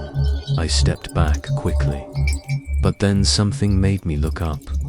There, on the far side of the clearing, was a fresh carving. It wasn't there before. A new symbol, like a spiral, with sharp edges. I had no idea what it meant, but I felt it was important. The jungle wasn't just empty. Something lived here, something watching, and it didn't want me to stay. I turned and hurried back toward camp, clutching the memory of the pendant and the strange carvings. The jungle seemed quieter than before, like it was holding its breath, waiting. I left the main camp behind and kept moving, deeper into the jungle. The map showed there was a smaller backup site nearby. I thought maybe the team had gone there if something went wrong. After about an hour, I found it. The camp was a mess. Tents ripped apart, gear scattered everywhere. It looked like something had torn through it. I stepped carefully around broken poles and shredded fabric. Then I saw something that stopped me cold. A blood-stained shirt, nailed to a tree. It was one of the research teams. I recognized the color and logo. The shirt was ripped, soaked with dark red stains. I reached out to touch it, but stopped myself. This wasn't an accident. It was a warning. On the ground near the shirt, I saw huge claw marks, deep scratches in the dirt, way bigger than any animal I knew. And right next to them, impressions in the mud, like something had been sleeping there. Huge, curved prints pressed into the earth. I swallowed hard. My mind raced. What kind of creature could make these marks? And why was it so close to human stuff? I heard a faint rustle behind me. I spun around. Flashlight ready. Nothing. Just the jungle moving with the breeze. I wanted to believe it was nothing, but I couldn't shake the feeling that I was being watched. Moved to the far side of the camp and found more signs. Broken branches, scattered bones, small bones, not human. Some looked like bird ribs. Others were harder to identify. I backed away slowly. The air felt heavy, like the jungle was holding its breath. I looked at the nailed shirt one more time, then at the claw marks. Something violent had been here. Something angry. I didn't want to stay any longer. I turned back toward the main camp, but every step felt heavier, like the jungle was closing in. I whispered to myself, I have to find them. I have to find the team. But deep down, I knew I was chasing shadows, and the jungle wasn't ready to let me go. It was late afternoon when the fog rolled in, thick and fast. One moment I could see the trees clearly. The next, everything was swallowed in white. I stopped, moving, The jungle was silent except for my own breath. Then I heard it. A faint whisper. At first I thought it was the wind, but it wasn't. It sounded like someone calling my name. Hey, hey, soft, almost like a sigh. Closer now, come. Back. I froze. The voice was low and desperate. I spun around, flashlight cutting through the fog. Nothing, just shadows shifting between trees. I took a step forward, then another whisper, "Don't be afraid." My heart pounded. I ran. Branches grabbed at my clothes. Roots tried to trip me, but I pushed through. The fog thickened, making it hard to see. I thought I was getting away. Then suddenly, the trees opened up. I was back at the camp. The fire was burning, bright. I hadn't touched it since morning. I stared at the flames. They flickered like someone had just lit them. I called out, "Hello, is anyone there?" Only the crackling fire answered. The whisper came again, softer this time. "Stay." I wanted to run, but my feet felt stuck. The fog wrapped around me like cold fingers. I knew I wasn't alone. The jungle was alive with secrets, and it wanted me to stay. I was moving through the thick jungle when something made me stop. I looked up at first. All I saw was branches and leaves tangled together high above. Then I saw it, the nest. It hung from the trees, way up where I could barely reach it. It wasn't like any bird's nest I'd ever seen. This one was huge, made from twisted vines, bones and old cloth. Bits of gear dangled from the edges, torn jackets, a cracked water bottle, pieces of a backpack strap. I swallowed hard. I recognized some of the fabric. It was from the missing team. I took a step closer, trying not to make a sound.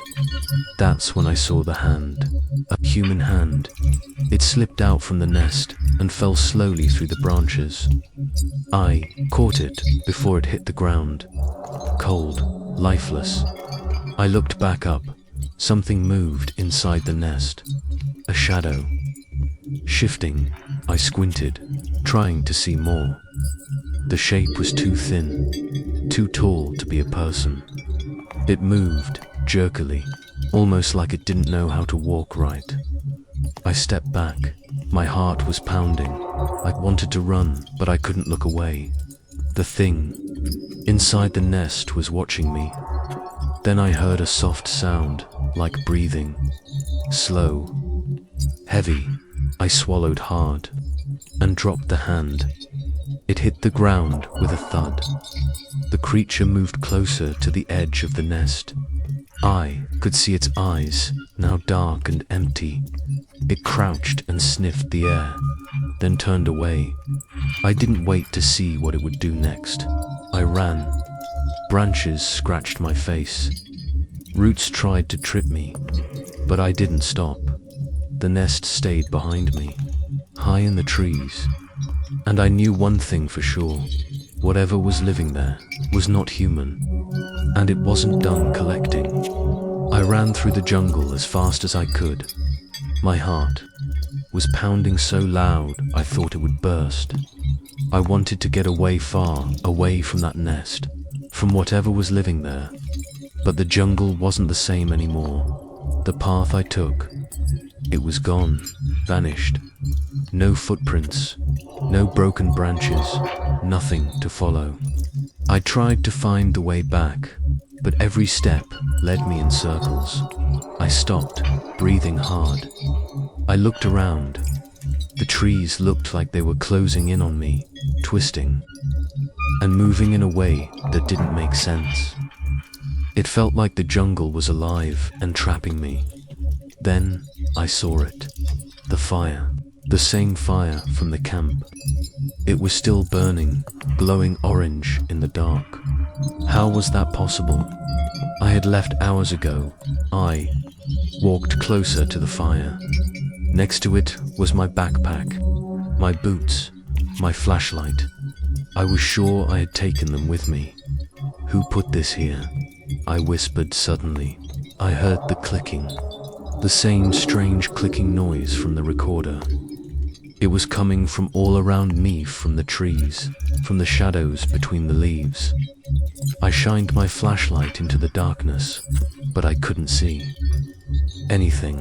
The clicking got louder, closer, faster. My hands shook. I grabbed my backpack, but it felt heavy, like something was pulling on it. I tried to run again. I thought if I moved fast enough, I could break free. But no matter where I ran, I ended up back at the fire, my own gear, my own camp. I was trapped. I yelled, "Who's there? Show yourself." Only the clicking answered. It circled me like a hunt. I wanted to fight, to scream, to cry, but I was alone, or at least I thought I was. The clicking grew louder and louder until it filled my ears. Then it stopped, and so did everything else. I don't know what happened next. I don't know if I escaped.